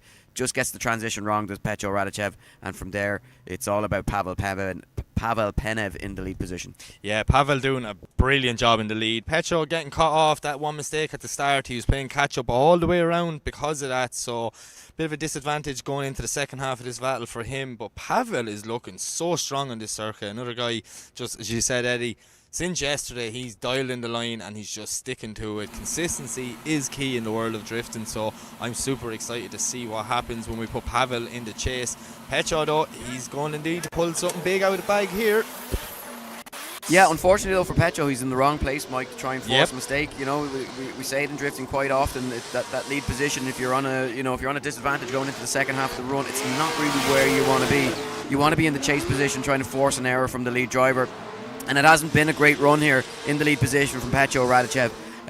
Maybe saving his best driving for the earlier stages of the competition, and perhaps the breaks in the action, just getting him out of his rhythm, because that is not what we're accustomed to seeing. And it looks from where I'm sitting anyway that Pavl Penev will be moving on to the final 4. Yes, very, very shallow on both lead and chase for Petro. See, Pavl and Petro, it's very hard. Like you keep getting mixed up with these names. But Pavl doing a phenomenal job all weekend. Look at this. He's a great job in the chase. You know, he's just right there with him. He's not super aggressive. He doesn't need to be. He would know after what happened in the first half. His spotter would be in his ear going, look, we need to just tone it back. It should go our way. But you never know in the crazy world of drifting. So I want to see what way the judges will send this one now.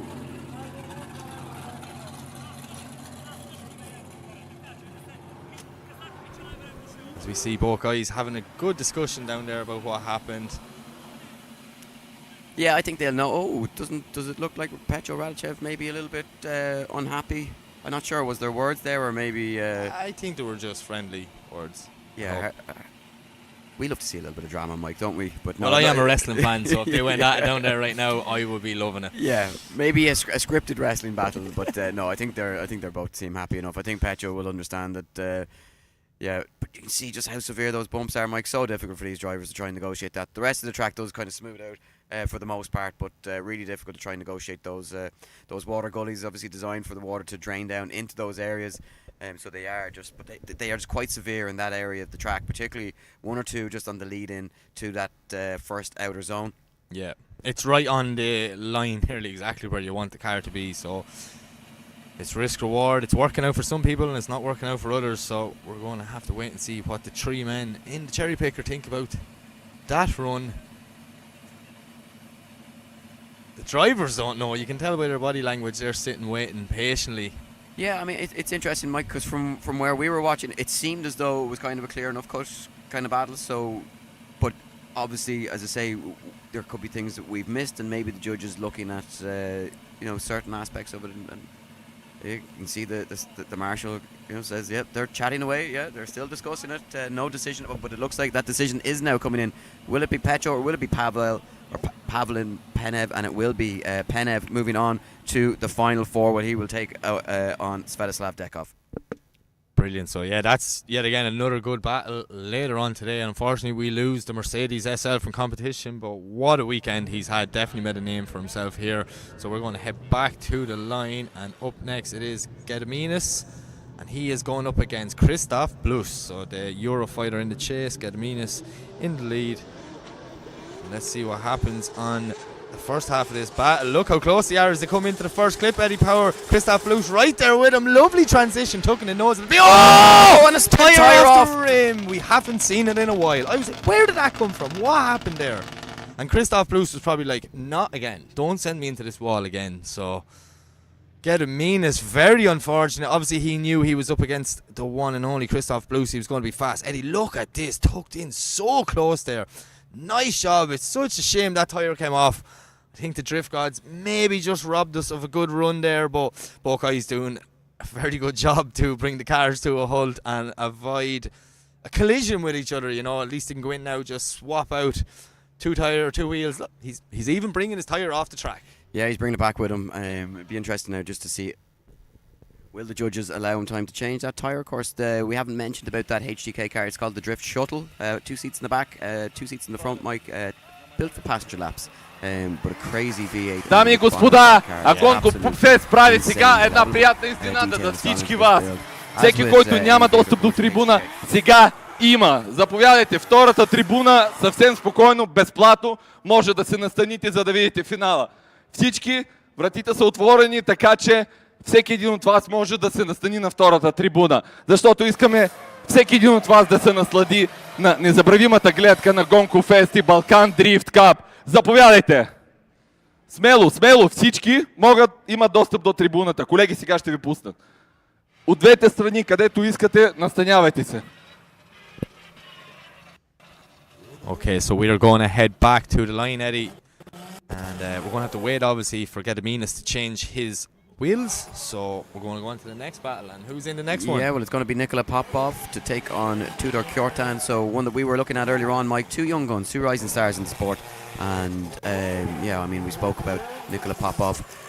We were told earlier yesterday that this car that he drove in that E36 on its roof at round 3 of the Drift Kings Championship last year, and the country and the sport got behind him, raised some money to help him get the car back on the grid, and they were back out at round 4 of the championship just a few weeks later, back fighting for podiums. You see, fist up, he's pumped up and ready to go as Tudor Yordan, the only driver, as I mentioned, Mike, to qualify outside of the top 10. So qualifying, look, he's in 11th position, but it just showed anybody qualifying height this weekend were the drivers that really got to grips with the circuit, and it proved all important in moving them through the competition. So we are almost ready to go with this Grade 8 battle. 2 more spaces up for, we're trying to decide our final, our second semi-final.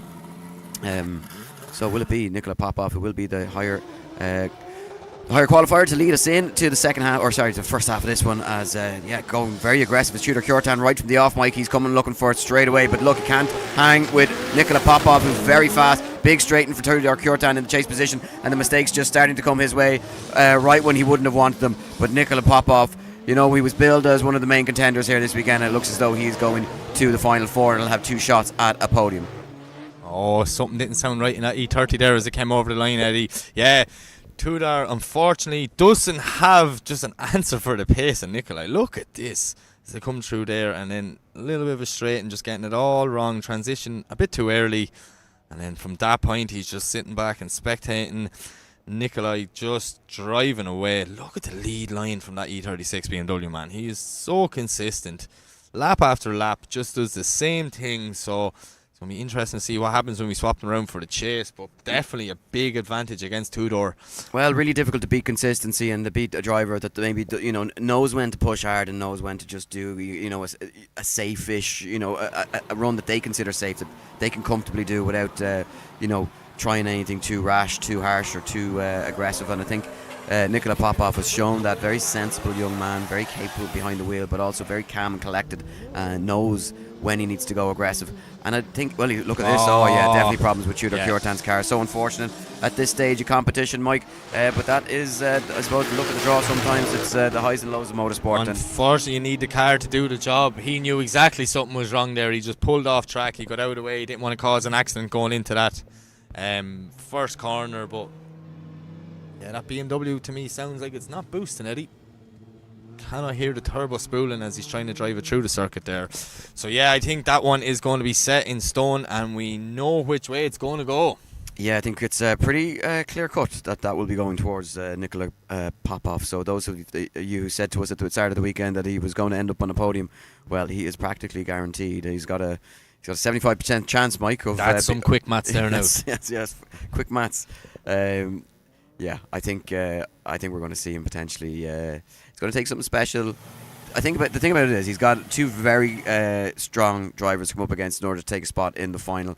It'll either be Gediminas, Levitus, or Kristaps Blues. So interesting to see what way that is going to go. Second half of this one they have. Oh, look, it's happened again. Oh, I thought the tyre came off. It didn't come off there and Gediminas' car, but he does have to stall up going on too much angle. Kristaps Blues washing really wide there. Uncharacteristic from Kristaps Blues this weekend, Eddie.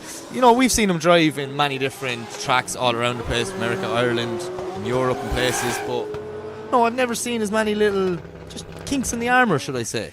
Yeah, exactly. Yeah, I'm inclined to agree, but some more mistakes there from Gediminas. Gediminas, and just over rotating there towards the end of the run as well. And unfortunately, I think that would be the end of his run here. And the thing about it is, look, Mike, we talk about Kristaps, but he's managed. He's pulled it out of the bag any time that he's needed to, and it certainly doesn't look like the typical Kristaps Blues that we're used to seeing. But certainly the line from him, I think.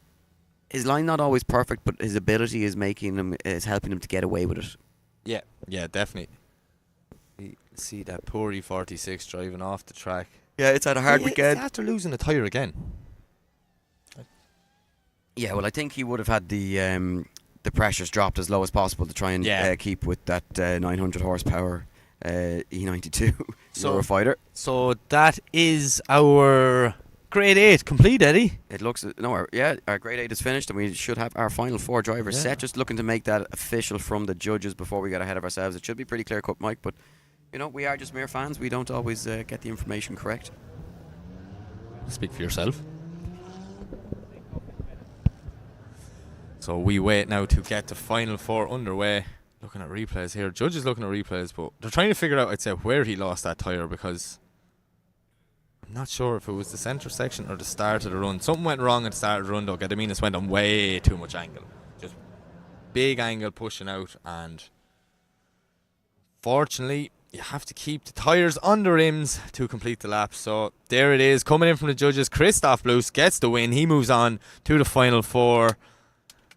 And 4 drivers that we picked randomly yesterday going, I like their cars and I like their style, are in the final 4. That's some good guesswork, Eddie. Yeah, luckily we didn't have to write that down anywhere, Mike, for anybody to to fact check it. But look, I think some of these drivers were really stand out. I think you can never rule out Kristaps Blues, regardless of how he appears to be driving. But Svetislav Dekov has certainly wowed us this weekend. Pavl Penev's been a standout driver, and Nikola Popov has, he's shown his ability and why people were talking about him as being a real contender for a podium here this weekend. So. It's been a fun weekend, Mike, and we are left with just 4 drivers. 4 drivers and 3 steps on the podium. Now we're getting down to the business end. Yeah, 4 battles left and we're out of here, Mike. So, it's been...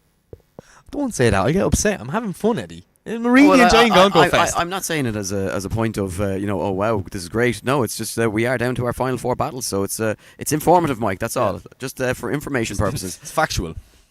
So those drivers will probably take a moment, Mike, just to prepare those cars and fresh fuel, fresh tyres, and take an opportunity just to try and, mentally prepare themselves for battle. And as we say, huge prize money up for grabs for these drivers. So top step of the podium, and we've taken away a sizable check here this weekend. And yeah, as we know, drifting not a cheap motorsport, and especially when you add in the distances that these guys are having to travel in order to get to these events. You know, very much spread out across the Balkan countries, and a lot of driving in between events, often travelling a day or two at a time in order to get to the events. So it's a big expense for these guys. Yeah, it's a credit to them, you know, loading up the circus and moving it over here to Bulgaria for this one-off event. You know, it's not a championship, it's not a round, it's here for fun. Gonco Fest was happening either way, and they're like, yeah, you know what, we've got they call it bonus round, Mike. Bonus round for these drivers. You know, it's an opportunity for them to you know, test their cars ahead of a busy championship season, and a lot of these drivers competing in multiple championships, be it Drift Kings, their own national championships, you know, coming from all over Europe. And we see Pavl now warming those tyres of that E36.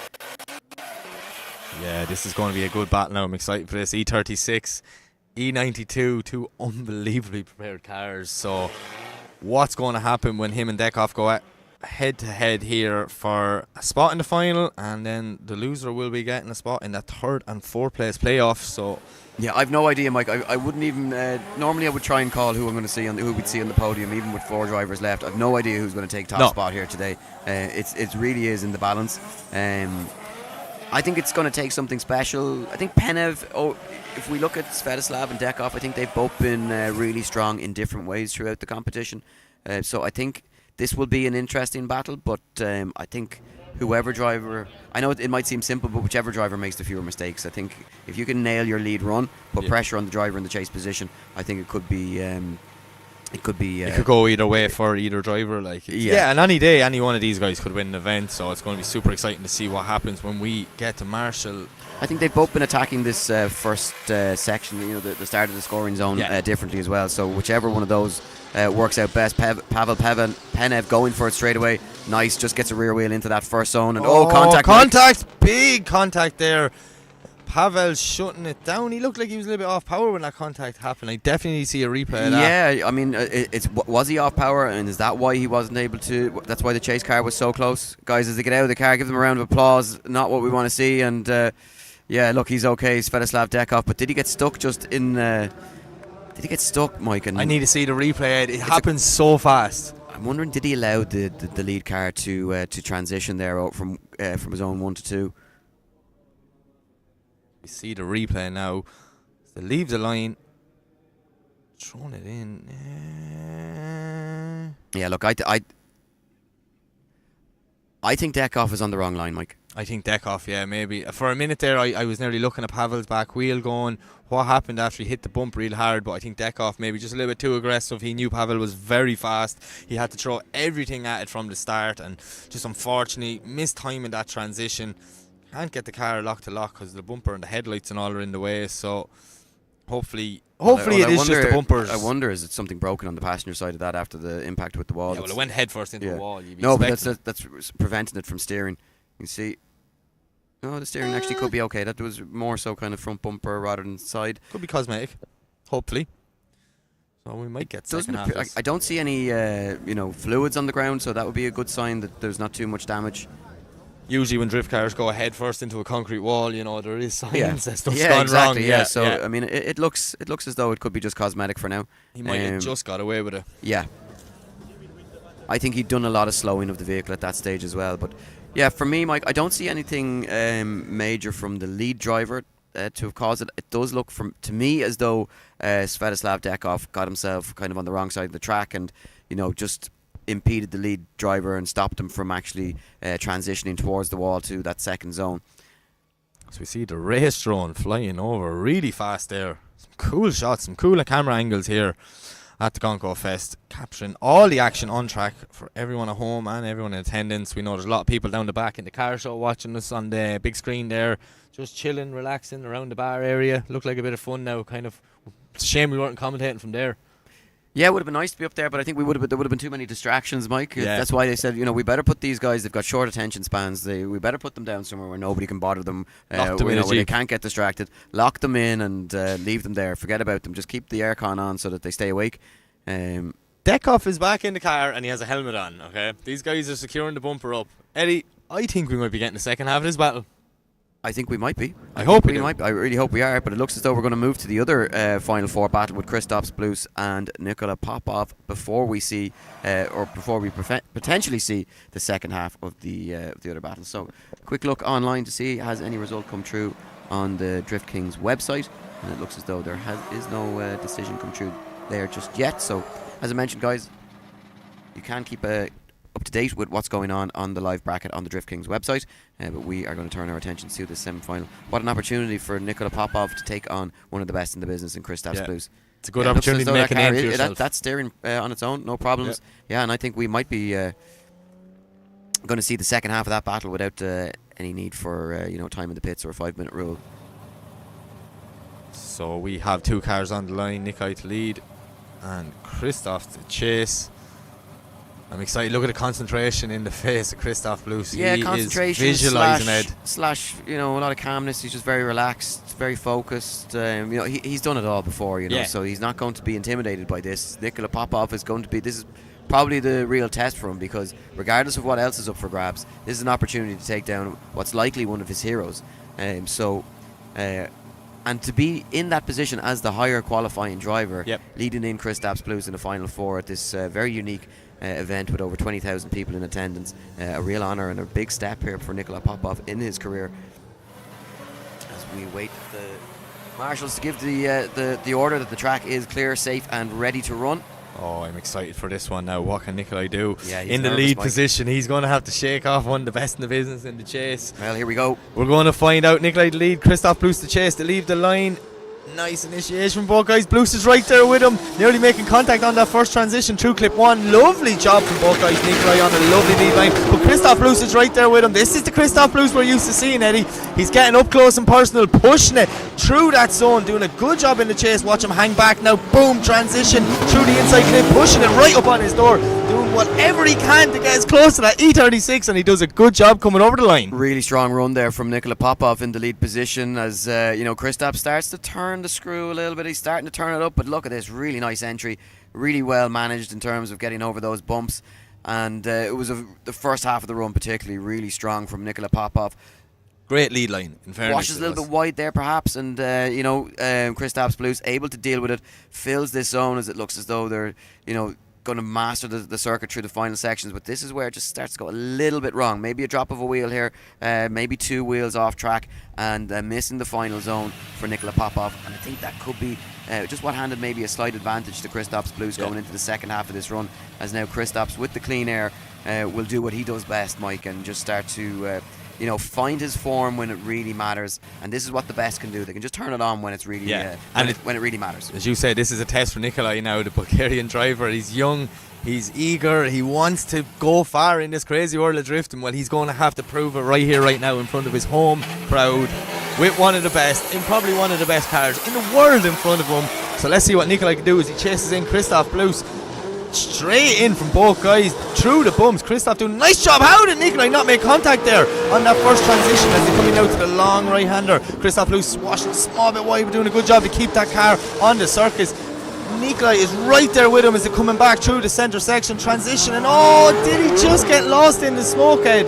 What happened there? He disappeared out of camera angle. I'm not sure if it's smoke or maybe just a little bit of extra angle dialed on from Kristaps Blues that maybe caught him out, and maybe just something that he wasn't expecting. But yeah, Kristaps Blues has really turned it up a notch here now, Mike. This is not the same driver that we were watching a few hours ago and in practice yesterday.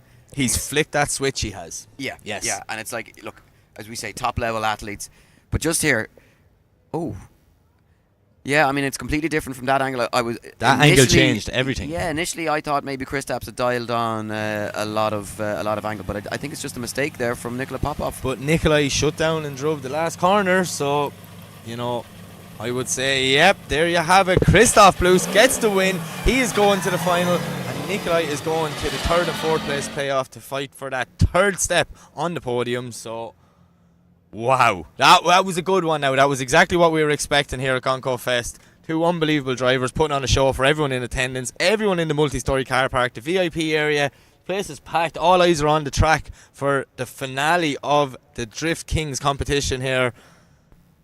Yeah, we have the best seat in the house, Ed. We certainly do. We have the best seat, the most comfortable seat. We've got the aircon on, Mike, and we've got the perfect viewing point, this camera right in front of us. But we do have one of our finalists set in stone. It will be Kristaps Blues. Who will he take on, though, Mike? And it's, you know what, I think adds a little bit of nerve and a little bit of mystery for the other two drivers, Svetislav Dekov and Pavl Penev. Now, it'll be filtering through, and they'll know that they have an opportunity to take on Kristaps Blues in the final in front of 20,000 people here in Bulgaria for Gonco Fest 2026, and an opportunity to take down as the crowd wave back to them. If you're here in attendance, wave at each other, say hello. Everybody's looking very friendly and really excited for these final couple of runs of the day. But yes, Svetislav Dekov and Pavl Penev now a little bit extra to fight for here going into this. Well, Pavl has the four. advantage, so on paper, but you can't take drifting with a pinch of salt. Okay, anything can happen in this crazy game. But Pavl, obviously, Dekov was the one that made the contact with the wall.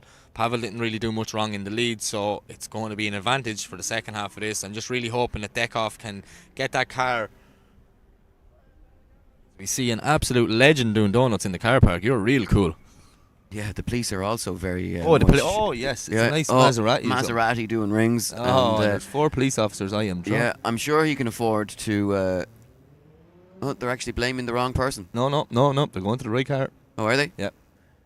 Anyways, we'll keep going to the action on track. We're here for this drift and not the action in the car park. Yeah, no, they did stop the wrong car. The smoke still coming off the tyres in the Maserati. And yes, they are pulling them over to the side of the road here. And so they should. As cars come back to the track. Yeah. So okay, so we're going back to the second half. Of yeah, this. a little bit distracted. Yeah, it's all going on here. Yeah. It's I certainly wouldn't be messing with the Bulgarian police. So here we go though. Will it be Svetislav? Will it be Pavl Penev? The second run of this semi-final. Let's just hope that Dekov's car is, working on it. Let's see him go in, put in the pass that he deserves, and let's give Pavl a proper shout. Yeah, I think we'd like to see them getting past clip 2 this time around. Oh, the distance. We talked about. It was interesting, Mike. We said about the initiation for most of the drivers and how they approach it as being a deciding factor in this, and it's certainly proven to be. And that looked very much difficult for the chase driver to try and negotiate, but they both keep in it as they come towards that inside zone. And this one, getting a little bit wild. And Penev just really struggling, shuts it down almost, and straightens up, but gets it across the line, Mike. Yeah, that was insane. I just gasped on that initiation watching the replay here. How was there not contact? Pavl ended up dropping 2 wheels. He was so wide out. Dekov doing a good job, though, in the lead. And for me, I think that's unchaseable, Mike. I think that's an unchaseable lead run through that first section. I think the chase car was a bit excited, Ed. No, I'm going to go out there and say it's too much of a swing from right to left or left to right, whatever way you want to call it. And I think from Pavl Penev's, he's done an incredible job to avoid an incident there. It's there at the end. Yeah. He did a good job to avoid an incident as well. Yeah, absolutely. And they give a little bit of high five and a thumbs up. I think they both enjoyed that. But it looks going to be interesting to see what the judges. Pavl Penev not looking happy, Mike. He kind of puts his arms out to say, I'm left with nowhere to go. Yeah, unchaseable. I think as well, this car was in a wall, so maybe there could be some steering issues. The guys absolutely. had 5 Look, minutes. I think it is the line that Svetislav was taking throughout the whole weekend, but I think maybe just a little bit more in terms of a swing from right to left there this time around, and maybe for me just get borderline unchaseable there. Well, Eddie's a hard man to please. That's all I'd say. I don't go on judging criteria. I go on excitement, and the excitement factor on that initiation was wild. Yeah, me too. But unfortunately, at some point there has to be a winner and a loser as well. So Penev leaves the circuit. Hasn't updated. We're just checking in there on the app. If the app is updated, but it hasn't, and waiting for that score to come in. So we're getting there now. We think we know what our final is. We think we know what our 3rd and 4th place playoff is. So, well, as I say, we do know one half of both of those. Yeah. And we can make a good guess. The system is generating the bracket, and it's going to be a one more time. I'll say nothing. What was your thoughts? My thoughts were, I think it was aggressive, and I would like to see it again, but it was aggressive snap, but it wasn't the worst. Like, Pavl was very, very close. That's risk reward on the running. That first manji over on the far side of the track, that is the start of the scoring zone. It's not the first clipping point. So you can hang back there, which other drivers have been doing very, very well all day. Would I be right to assume that there had to be a 10-0 scored on the first half of the battle?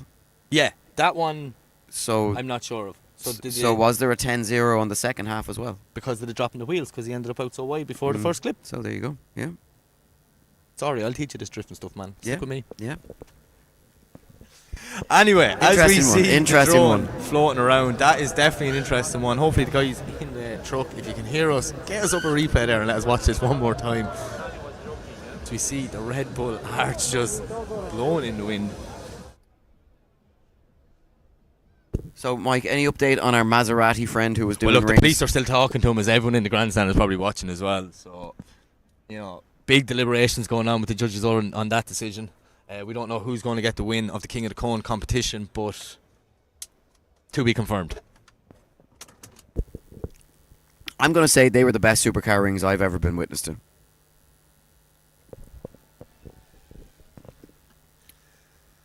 So you we see some of the drivers watching on from the VIP section.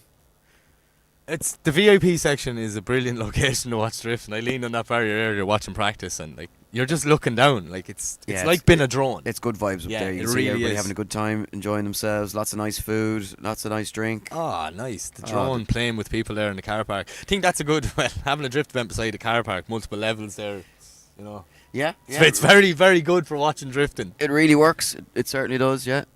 So you can see the police looking at the driver license details of the Maserati driver.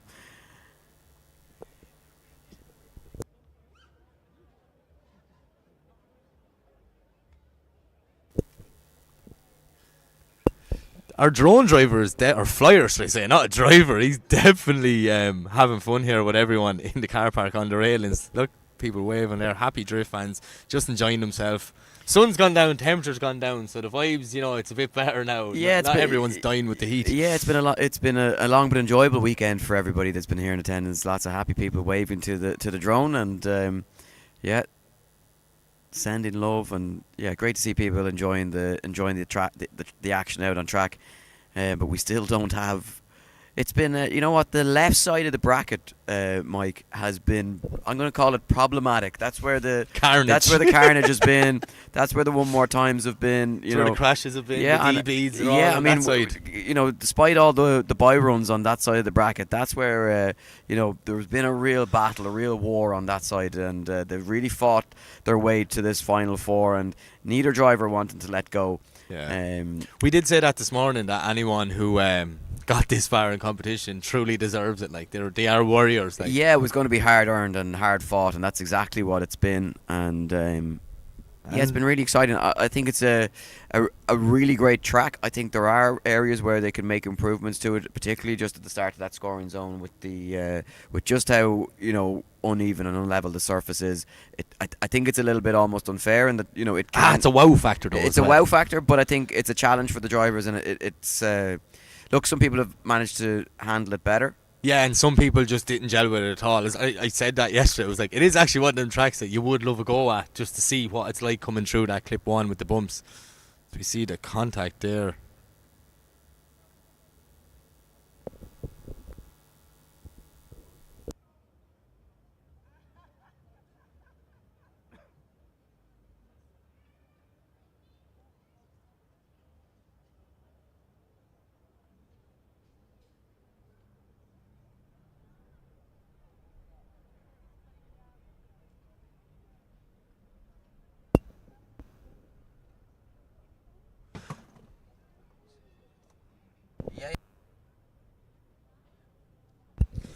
So yeah, we're still waiting on the cars, getting them boys back out for the one more time semi-final between Dekov and Pavl.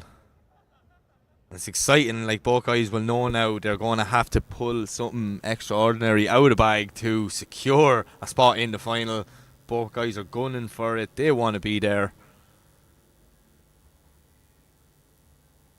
We see a lovely shot there, Eddie, of that huge Gonco banner on the building behind us. I don't know who hung that branding up, but that definitely was a challenge, in my opinion. We see some other highlights and replays of today. Bit of Kristaps Blues there.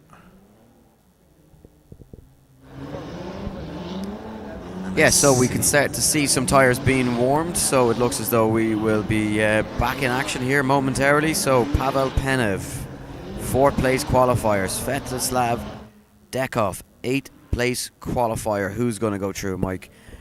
I think this one's really hard to call. I don't think we got a clear idea of which driver has an edge over the other. I don't think either. I think they're both very similar drivers, different styles, of course, but I think equal in their in terms of ability. And I think this one, yeah, it hangs in the balance, but hard to know what changes to make when it was two. I suppose, well, one run didn't make it past the second clip, and the second run barely made it past the start of the scoring zone. Yeah, so if we can just tone it back a bit, get in, get the run done, and just get the guys back doing the driving they were doing from every day yesterday. There were 2 guys who impressed us from the start. I think they're just a bit fired up.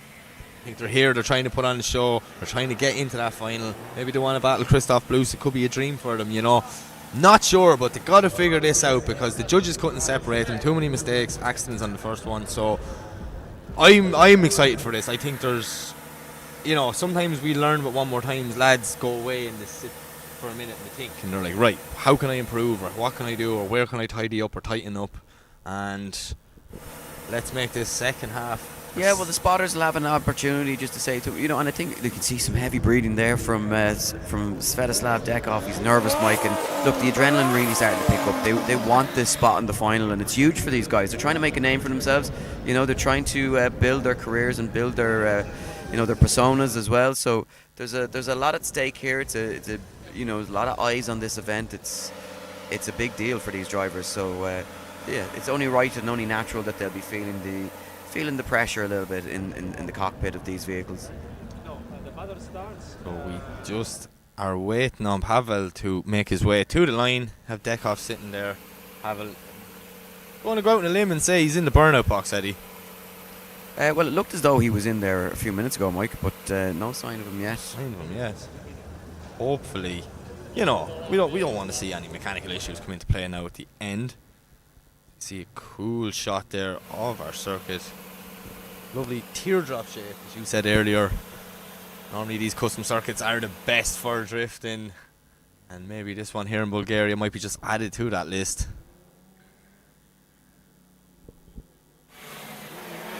Cameraman, start line getting those cool shots, just those low angle shots of the cars, and here we go. Here comes Pavl Penev. I was worried for a minute. I'm not. Yeah, I was starting to think, you know, what's going on? It's just a change of tires here, guys. So here we go. Right. The one more time battle of the final four. One of them's going to the final. Pavl Penev to lead in. Svetislav Dekov, who's late to the party here and starting to make all the mistakes, straightens up now. Maybe just dialed a little bit of extra grip into that car, Mike, as the temperatures on the track start to drop away. But Pavl Penev in the lead position, doing a really nice job fulfilling that outer line. Tucks it back in, gets the nose of that car into that inside zone as they make the transition onto the wall. Nice gap opened up, and Svetislav Dekov caught napping, I think, Mike. Yeah, Pavl doing a great job in the lead, but Dekov just getting it all wrong, unfortunately, in the chase. See how quick he ended up changing direction there. Had to straighten up to make sure he got down to that corner, so going to be a big disadvantage for him going into the second half. But Pavl Penev's, man, look at this lead line. He's near perfect all the way around. Such good driving, such so steady. driving. And you can see, Mike, he stepped it up as well. Yeah. You know, he's going deeper into the zones there now. He wasn't doing that in some of the other battles. He was getting himself into the zones, but not going as deep. And he knows that he needs to just push that a little bit harder. Now, what has he learned in the chase position from that first run? I think you may see him caution, I hope. Yeah, the thing about it is he can't throw caution to the wind, but he also can't hang back too much because he's fast. He'll know from his spotter that Svetislav wasn't close on initiation, but did start to reel in that proximity throughout the run. Yeah. I think he's got to be patient, tactical. Yeah, he's just got to be smart about it. He's got to be aggressive, but he's got to play smart. He's got to be smart till he gets through that first transition. Yeah, well, we're about to see exactly what way he's going to go about it here. But certainly Svetislav has had that. Again, Mike, losing those wheels across the line. Same thing. Yeah, doesn't lose 4 wheels this time, but I think the judges obviously not liking that the last time around. But I think it's very difficult with the line that Svetislav is taking for people to try and figure out what way to approach chasing them in through that section. As Svetislav now dials on the angle, takes the nose of that E92 through that intersection. They go through the final section and across the line. Yeah, Pavl, he maybe made his own mistake there. Watch, just ends up too much on the inside for that first transition. I don't know why. For me, Mike, that's not chaseable. That's just my opinion, but I just don't think that's a chaseable lead line through that section. Well, the judges obviously disagree with me, but based on what we saw from after the fact that it's gone to one more time, but yeah, I just think it's too much of a. He's taken up the whole track. It's very difficult for the chase car to try and predict that. Yeah, but Pavl's just putting himself in the wrong place too early. And I don't know why. He's not getting out. I know it's not a clipping point the far side where they're actually starting the drift at that line, but he's staying too much to the left-hand side of the track. Where if he just hung back a small bit, he'd walk out now. Yeah, well, the decision comes through, and it is Pavl Penn to take the win, moving on to the final, where he will take on Kristaps Blues. We have our final, and we have our third, fourth place playoff, Mike, set in stone, and we are ready to go. 2 more battles, and we are out of here. This has been an incredible event. It's been a pleasure to be a part of it. Yeah, but it's been interesting. Some interesting calls. It would have been great to have the input of the judges to see just what they were looking at to get a better idea for ourselves, so that we could help kind of determine who was doing what. To fulfill the judging criteria, because it does develop throughout the day as different things happen and out on track. Yeah, it's going to be interesting to see how Pavl now can adapt to Kristaps Blues' fast style, but 2 guys who are putting consistent fast lines on. And then we also have against Dekov, we have Nikola. Sorry, I forgot Popovic. So yeah, 2 battles really going to be interesting to see what happens. They're going to have to push hard here now. Everyone wants to get on that podium this evening. 4 cars left. We started with 29. We're down to 4 already. We've only 3 spots on the podium. Who's going to get them? Well, we're going to have to wait and see. So we're going to just have to wait a few minutes for Dekov to change his tyres and, refuel the car and get ready to go as he faces his fellow countryman Nikola. And just watching the replay here again.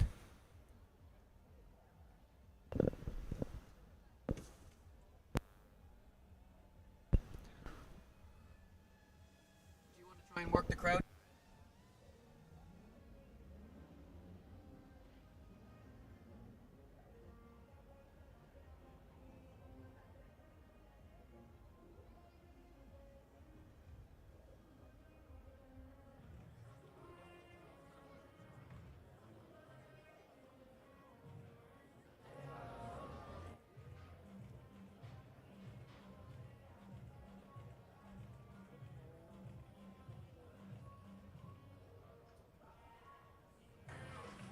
Имаме малко 5 минутна почивка, докато сменят гумите, заредят колите, а междувременно малко да си поговорим с вас. Как сте, Gonco Fest? Харесва ли ви? Супер! Дайте малко аплодисменти за нашите пилоти. Те със сигурност ви чуват и ще се постараят още да покажат много яко шоу. Искам сега да пробваме пак. Ние преди време сме правили една мексиканска вълна. Искам да видя дали ще успеем. Сега имаме още повече хора. Искате ли да почнем от там, да видим? Така ставаме и вдигаме ръчички. Готови ли сте? Екстра! Да почваме от първия ред.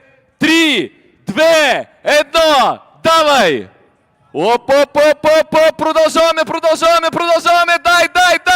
Най-яката мексиканска вълна! Втора трибуна, давайте! Тръгваме към трета! Подгответе се! Трета!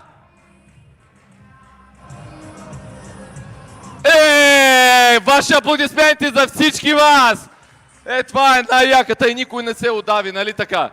Добре, вълните са опасни, така че много сте активни, много ви харесва. Значи, вчера питах различни въпроси. Да видим днеска нови гости или същите. Кои са фенове на БМВ-та? Дайте да аплодираме. А сега да видим феновете на Тойоти. Браво! Трета трибуна, искаме от вас малко шум. БМВ. Имаме. Мерцедес. А сега да видим кои от вас са си фенове на ВАГ изцяло. Volkswagen! Къде са Volkswagen-ите? Ето ги. А сега разкажете малко. Вчера питах Винкели има ли по колите? Ето го. Перник, да не сте от Перник. Не, ама ВАГ, добре. Все пак Винкела си е Винкел. Както и да го завъртиш, задължително трябва да има един в един Volkswagen. Не може. Добре, това е много хубаво.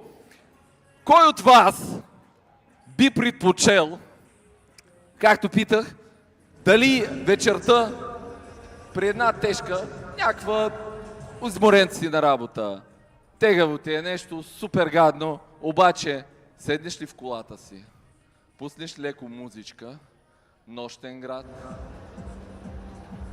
тишина и само чуваш музиката. Кой е такъв? Дай да видим аплодисменти, да чуем това нещо. А кой от вас обича да спре музиката, за да може да чуе двигателя? Как мрънка, Друго се е да усетиш как мрънка двигателя. Точно така. И да има това пръщение, което BMW издава, само те според мен могат да издават това. И Аудите, извиня.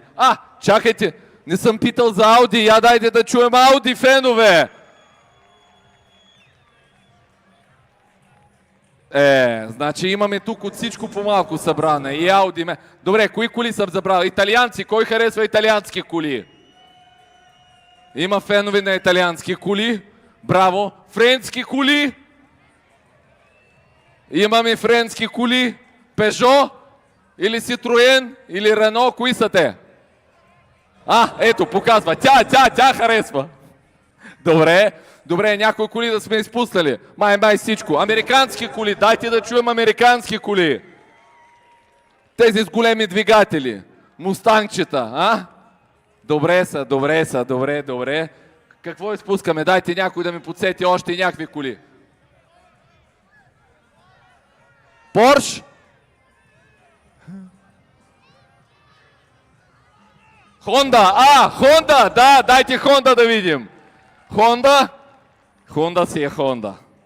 Хонда, Тойота, това са железни коли. Влизате ли в сервиза, всички казват, няма да се видим скоро.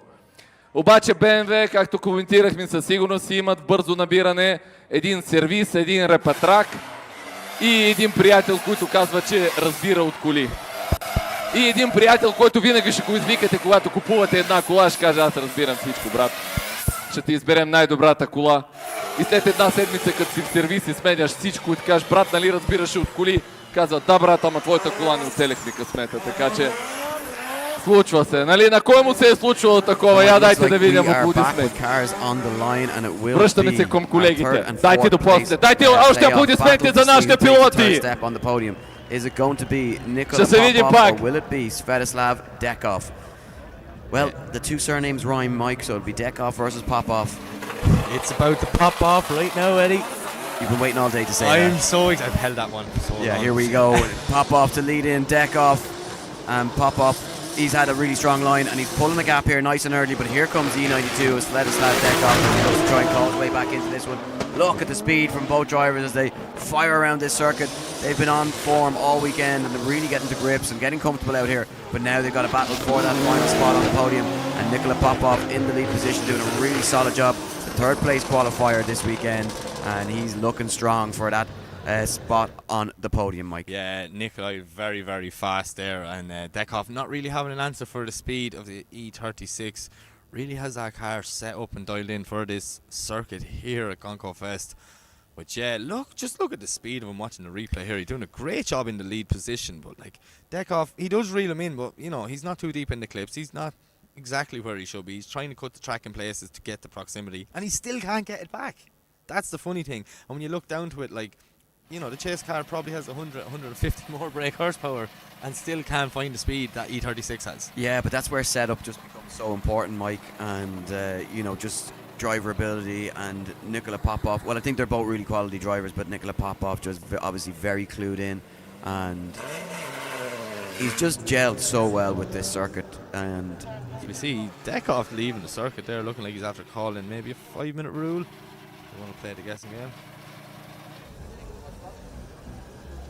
Yeah, just wait to see what happened there. Will we expect to see him back?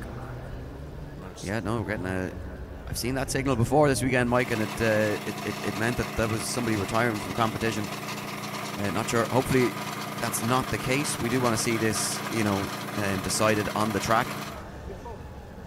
Yeah, really hopefully that's not the end of it there. Hopefully maybe we can get it fixed. We'll have to wait and see. I see our start line marshal going up saying, oh no. Yeah, we're reading hand signals, Eddie. Everyone in the grandstand can't see it. So I'm not saying them words officially until I know it. Well, I can say it officially right now, because he's left the line, and unfortunately whatever happened with Svetislav Dekov, he will end up in 4th position as Nikola Popov and make, I won't say a victory lap, but look, it's a free pass of the circuit.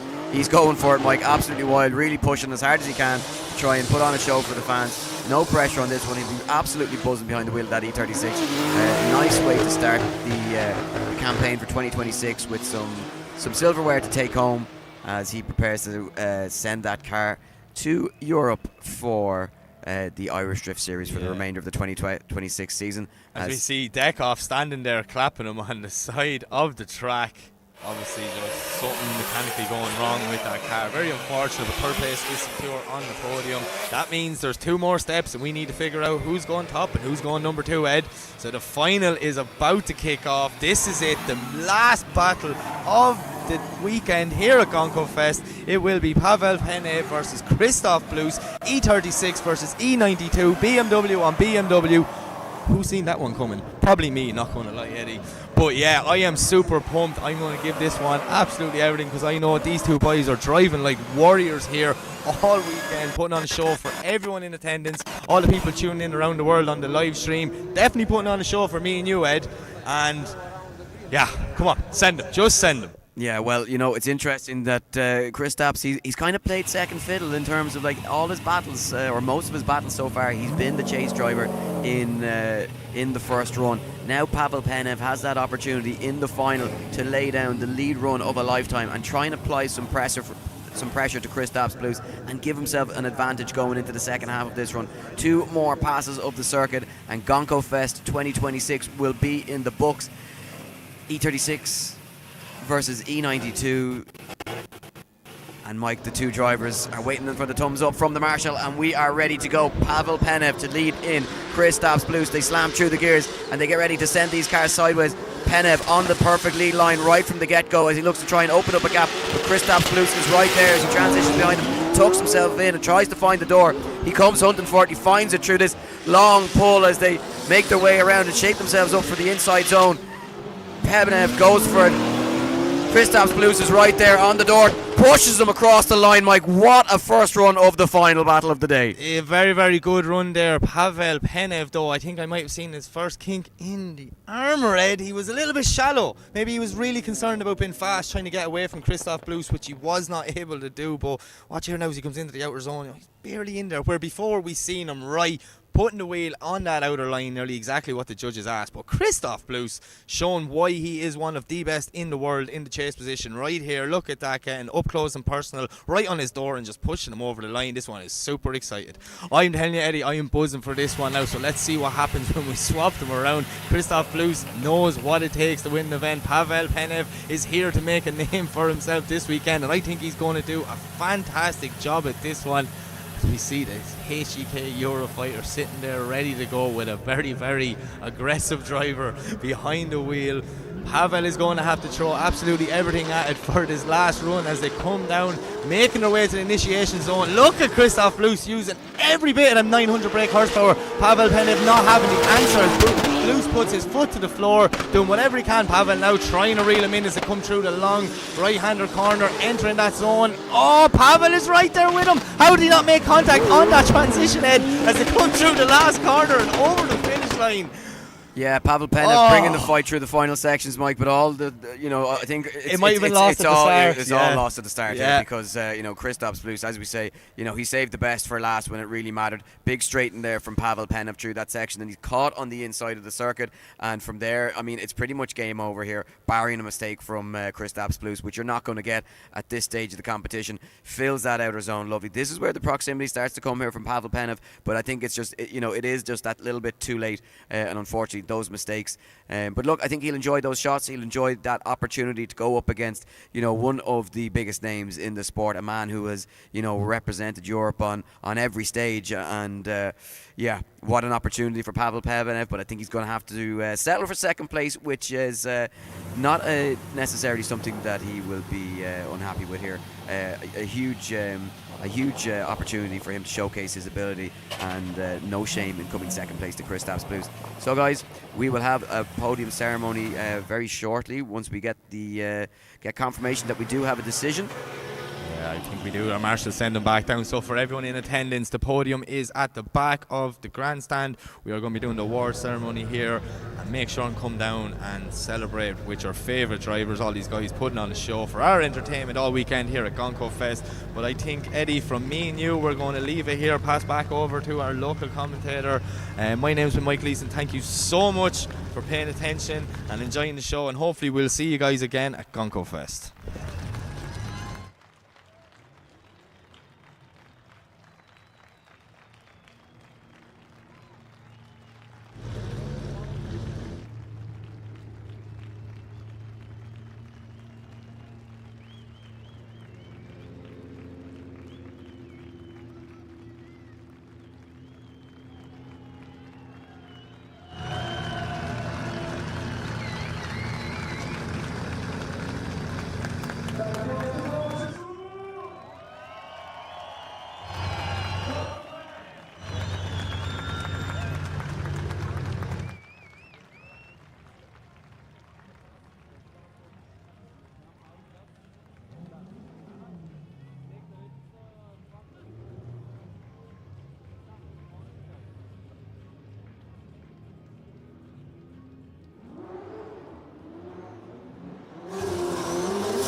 И господа, не бързайте да напускаме. Сега ще извадим подиума и ще разберем кой все пак е спечелил Балкан Дрифт Кап.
Дами и господа, награждението ще е зад първата трибуна, така че идвам сега при вас там да обявим победителя. Кой е спечелил в Балкан Дрифт Кап? След малко ще се видим отново. Ще се чуем отново със сигурност.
Проба, 1, 2, 3. Чуваме се, супер.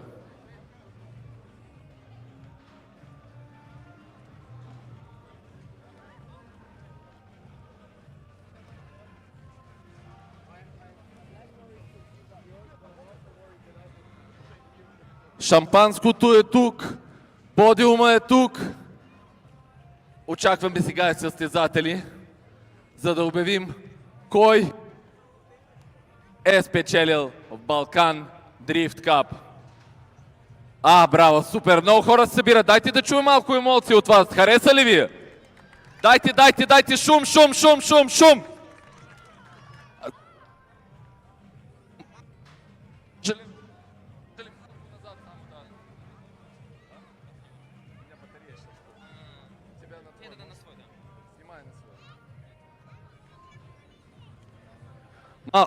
Малко назад, защото сега ще сложим тук колите. Ще дойдат на...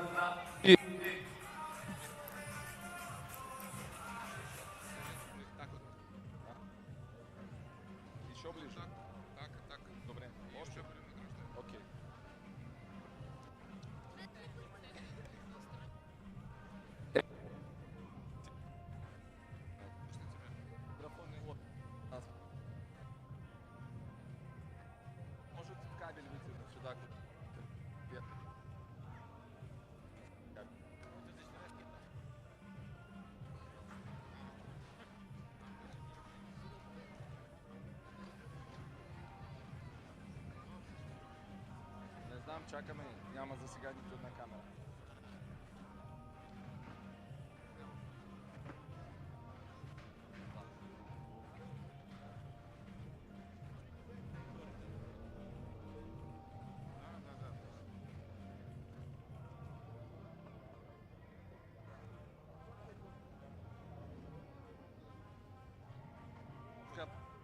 Направо сторону, на левую сторону.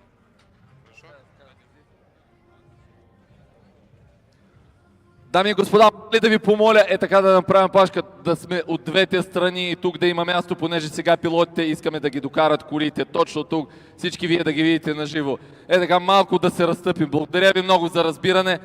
Наляво и надясно да им направим път, да могат да дойдат колите. Още малко.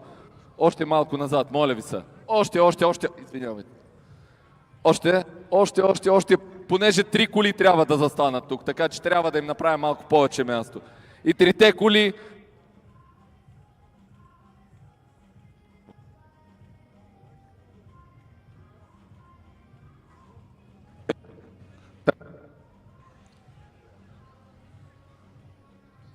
Ще ме чувате през един път.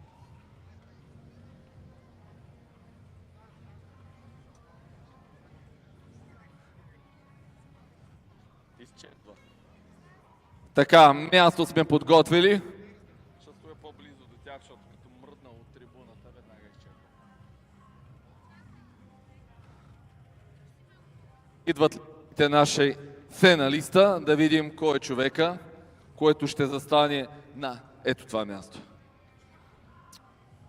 Според вас, кой е? Дай сега да питаме. Кой е? Кой е според вас? Пенев. Добре, дайте да чуем. Кой е за Пенев? Дайте да чуем аплодисменти. Добре. Второ място според вас кой ще е? Пенев вече разбрахме. Попределяте му го първо. Кой е второ място според вас? Какви идеи? Зеленото БМВ. Добре, дайте да видим за зеленото БМВ кой ще да аплодираме. По-слабичко, добре. И трето място. Кой? Колю? Никола Попов, трето място. Кой е за Никола Попов, трето място? Добре сте, добре. Еми сега ще видим. Очакваме колите, които ще дойдат за първо, второ и трето място. Очакваме съдите, които ще обявят резултата. И да видим кой ще отвори шампанското, първи, втори, трети и всички ние леко така ще пробваме от моета. Чувате?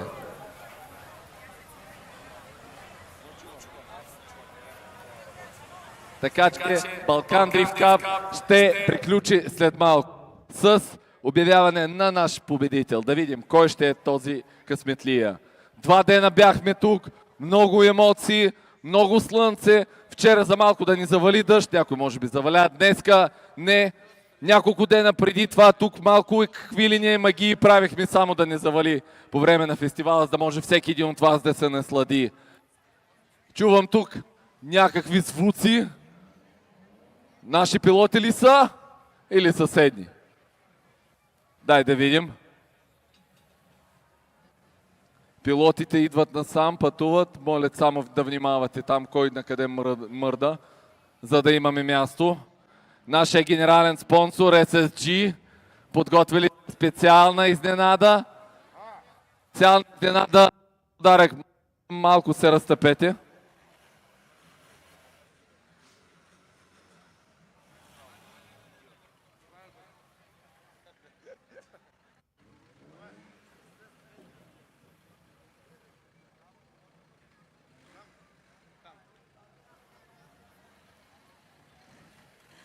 Малко назад, супер. И няма такива джанти. Видяхте ли джантите на аудито?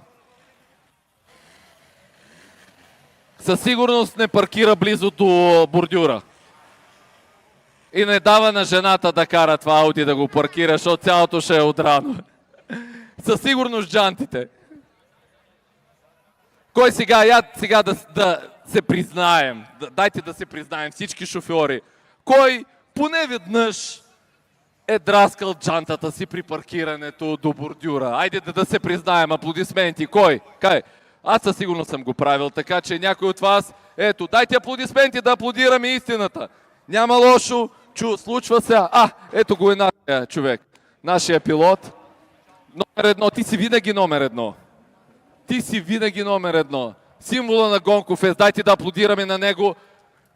Всички клипчета. Този човек е обиколил цяла София и други градове да ни подготви, да ни информира какво ни очаква на Gonco Fest и какво ще се случи. Символа на Gonco Fest. Чакайте пилотите.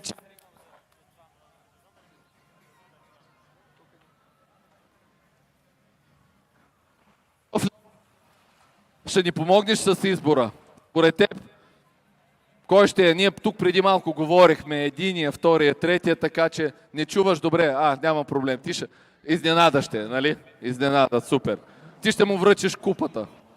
Идеално. Ето. Имаме купата. Някакви конски сили в момента излизат много брутални. Някой там да излезе на трасето, ама няма. Малко късметли.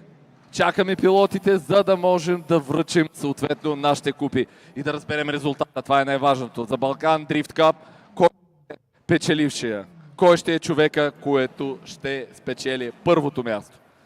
И ще получи подаръци.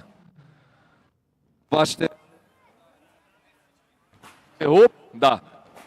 Както виждаме, SSG са подготвили едни специални пликове, в които има специални подаръци за нашите пилоти, изготвени специално за Gonco Fest. В 3 екземпляра, нали така? Няма аналог. Всеки един е един сам по себе си. Да, 3 награди, но всяка една е различна. Сега ще видим коя е тя. Абсолютно специален дизайн. Прекрасен ден и вероятно състезание, на което бяхме свидетели. Това ще запомнят България със сигурност, защото специално за тях е било направено това нещо. Ще видим, радваме се. Нашите партньори наистина са щедри, подготвят за Gonco Fest и за всички наши състезатели много изненади, много подаръци, за да имат за всички. Както ви казах преди, подаръци ще има за всички от сърце. Така, появиха се съдиите. Съдиите са тук, държат купите, които ще връчват нашите победители на трето, второ и съответно първо място. И след малко ще разберем кои са те.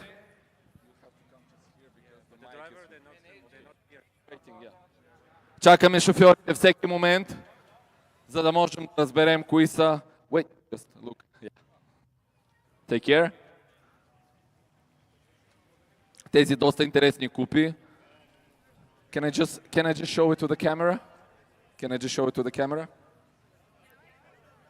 Окей, виждате всъщност първото място. Те получи Drift Kings, Powered by Drift Shop, номер 1, 2020 Century. Thank you very much. Второ място и съответно трето място и ще обявят кои са победители.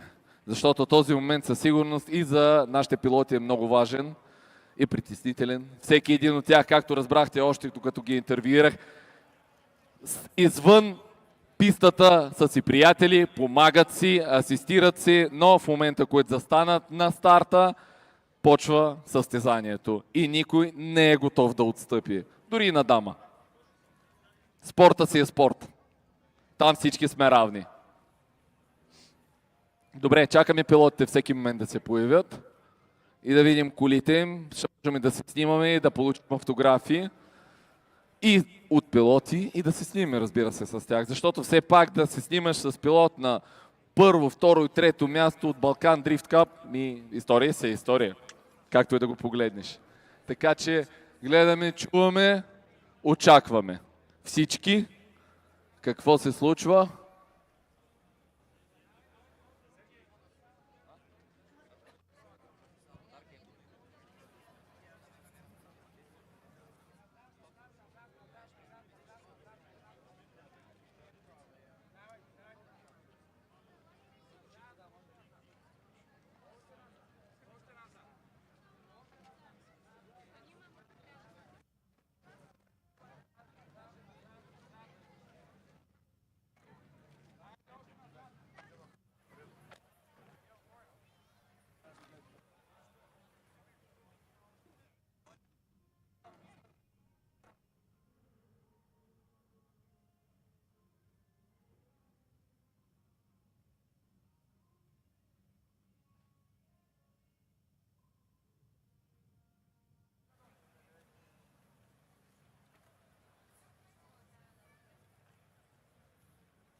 Както ви казах, подаръци имаме много. Ще има тук да чета и да разказвам за уникална бройка подаръци. Аз не знам, тия пилоти, дали багажниците ще им поберат всички подаръци. Подожди, Пиер. Добре. Ще разберем. Тук събираме още наши коли. От наши подготвени, готови. Да ви помоля още малко така да направим малко още по-над, да мръднем наляво, надясно, извиняваме се, ама да дадем малко повече място. Още малко назад, моля ви. 2 стъпки назад от едната страна и моля 2 стъпки назад от другата страна.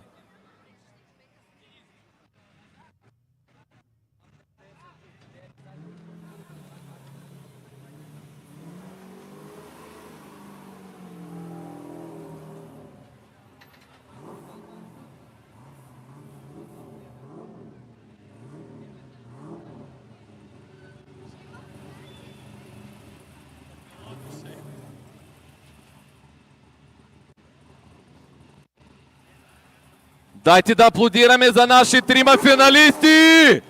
Дайте шум! Имаме си трима финалисти.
И така, дами и господа, сега леко ще разкажа подаръците, които ще получат нашите състезатели.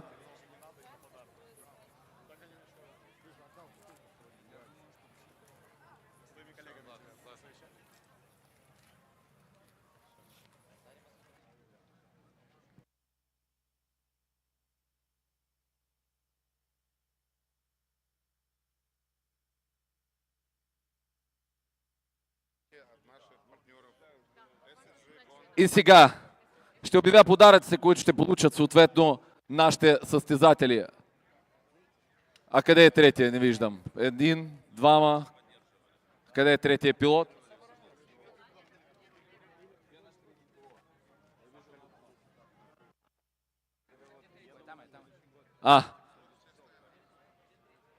Господин Пенев, заповядайте насам. Очакваме ви с... Заповядайте. Тук връчваме подаръци, тук връчваме купи, така че тук доста хора аплодираха за вас. Те са сигурни, че вие ще спечелите, така че сега ще видим обаче съдиите ще си кажат думата. Заповядайте тук. Суслин. Дима. Да оставим само пилотите там. Един до друг. Така, за трето място сега ще обявя кои са подаръци, които ще получи човека с трето място. FIMI Distribution, Big Box from FIMI, with different amazing things inside. Mafra, Multi-Purpose Decreaser, Teca Flash, Wash Sponge, Pad, Ravinol, 5V30 масло, Car, Clothes Organizer with Towels and Insect Recover. From Klipsch, Portable Speaker, Red Bull, Hat, Red Bull Earrings, Thermocup, X-Ray Auto, amazing working clothes from X-Ray and small surprises in the pocket. Gonco Fest limited edition t-shirt. SSG surprise that will be seen. And money from SSG and Gonco Fest. And right now, сега давам микрофона на един от съдите, който ще обяви кой е заел трето място. Okay, who will be the lucky guy who will tell who takes the third place? Okay, please come here closer. Дайте да чуем аплодисменти. Дайте шум!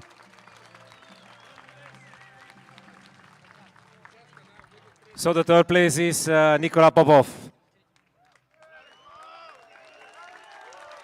Ваши бурни аплодисменти!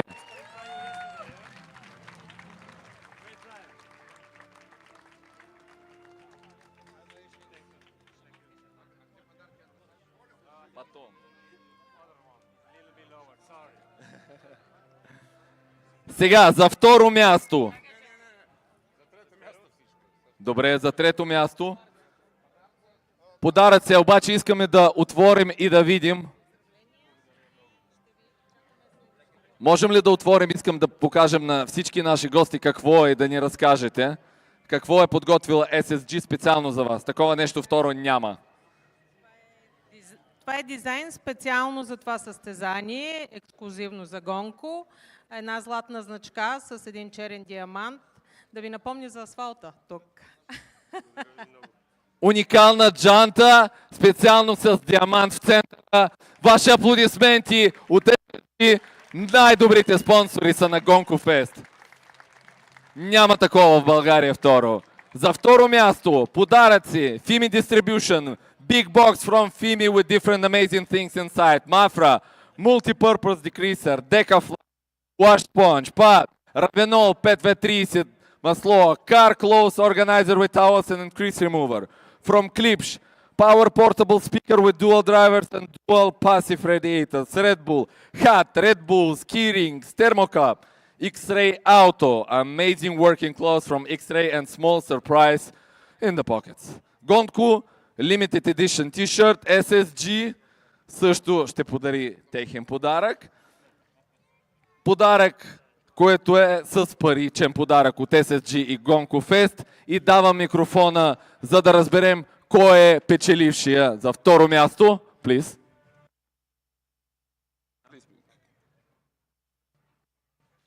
Second place is Pavlin Penev. Аплодисменти за Павлин Пенев!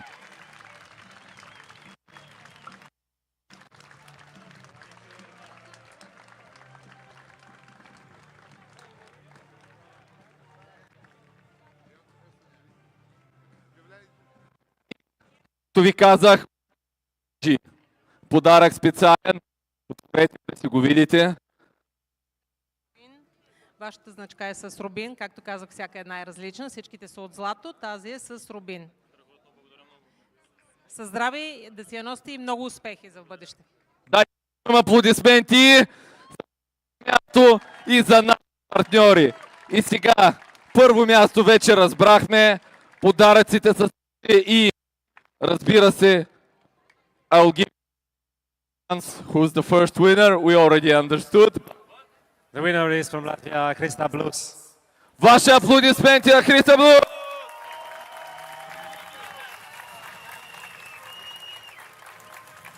Подаръците за първо място. Distribution Big Box from Mafra Multiple Decaflash Punch.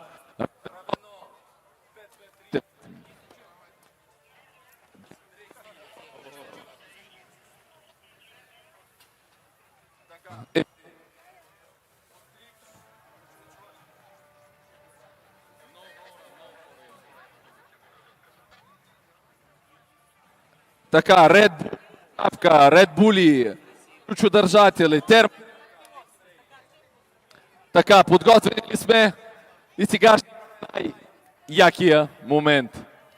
Now will be the most important moment. Ще пробва малко от шампанското на печелившите.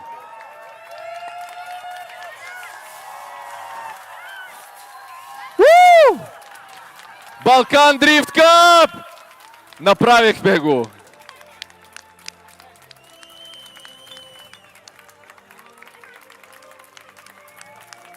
SSG.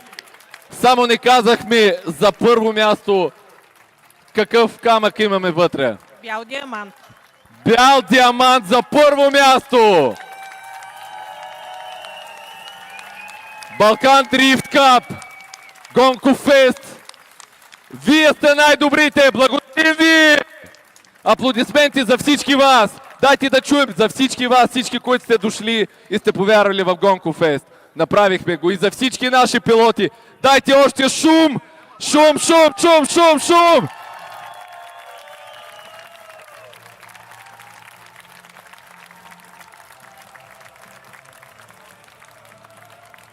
Нашите зони продължават да са отворени, така че заповядайте още да обиколите. Ако не сте видяли нещо, заповядайте.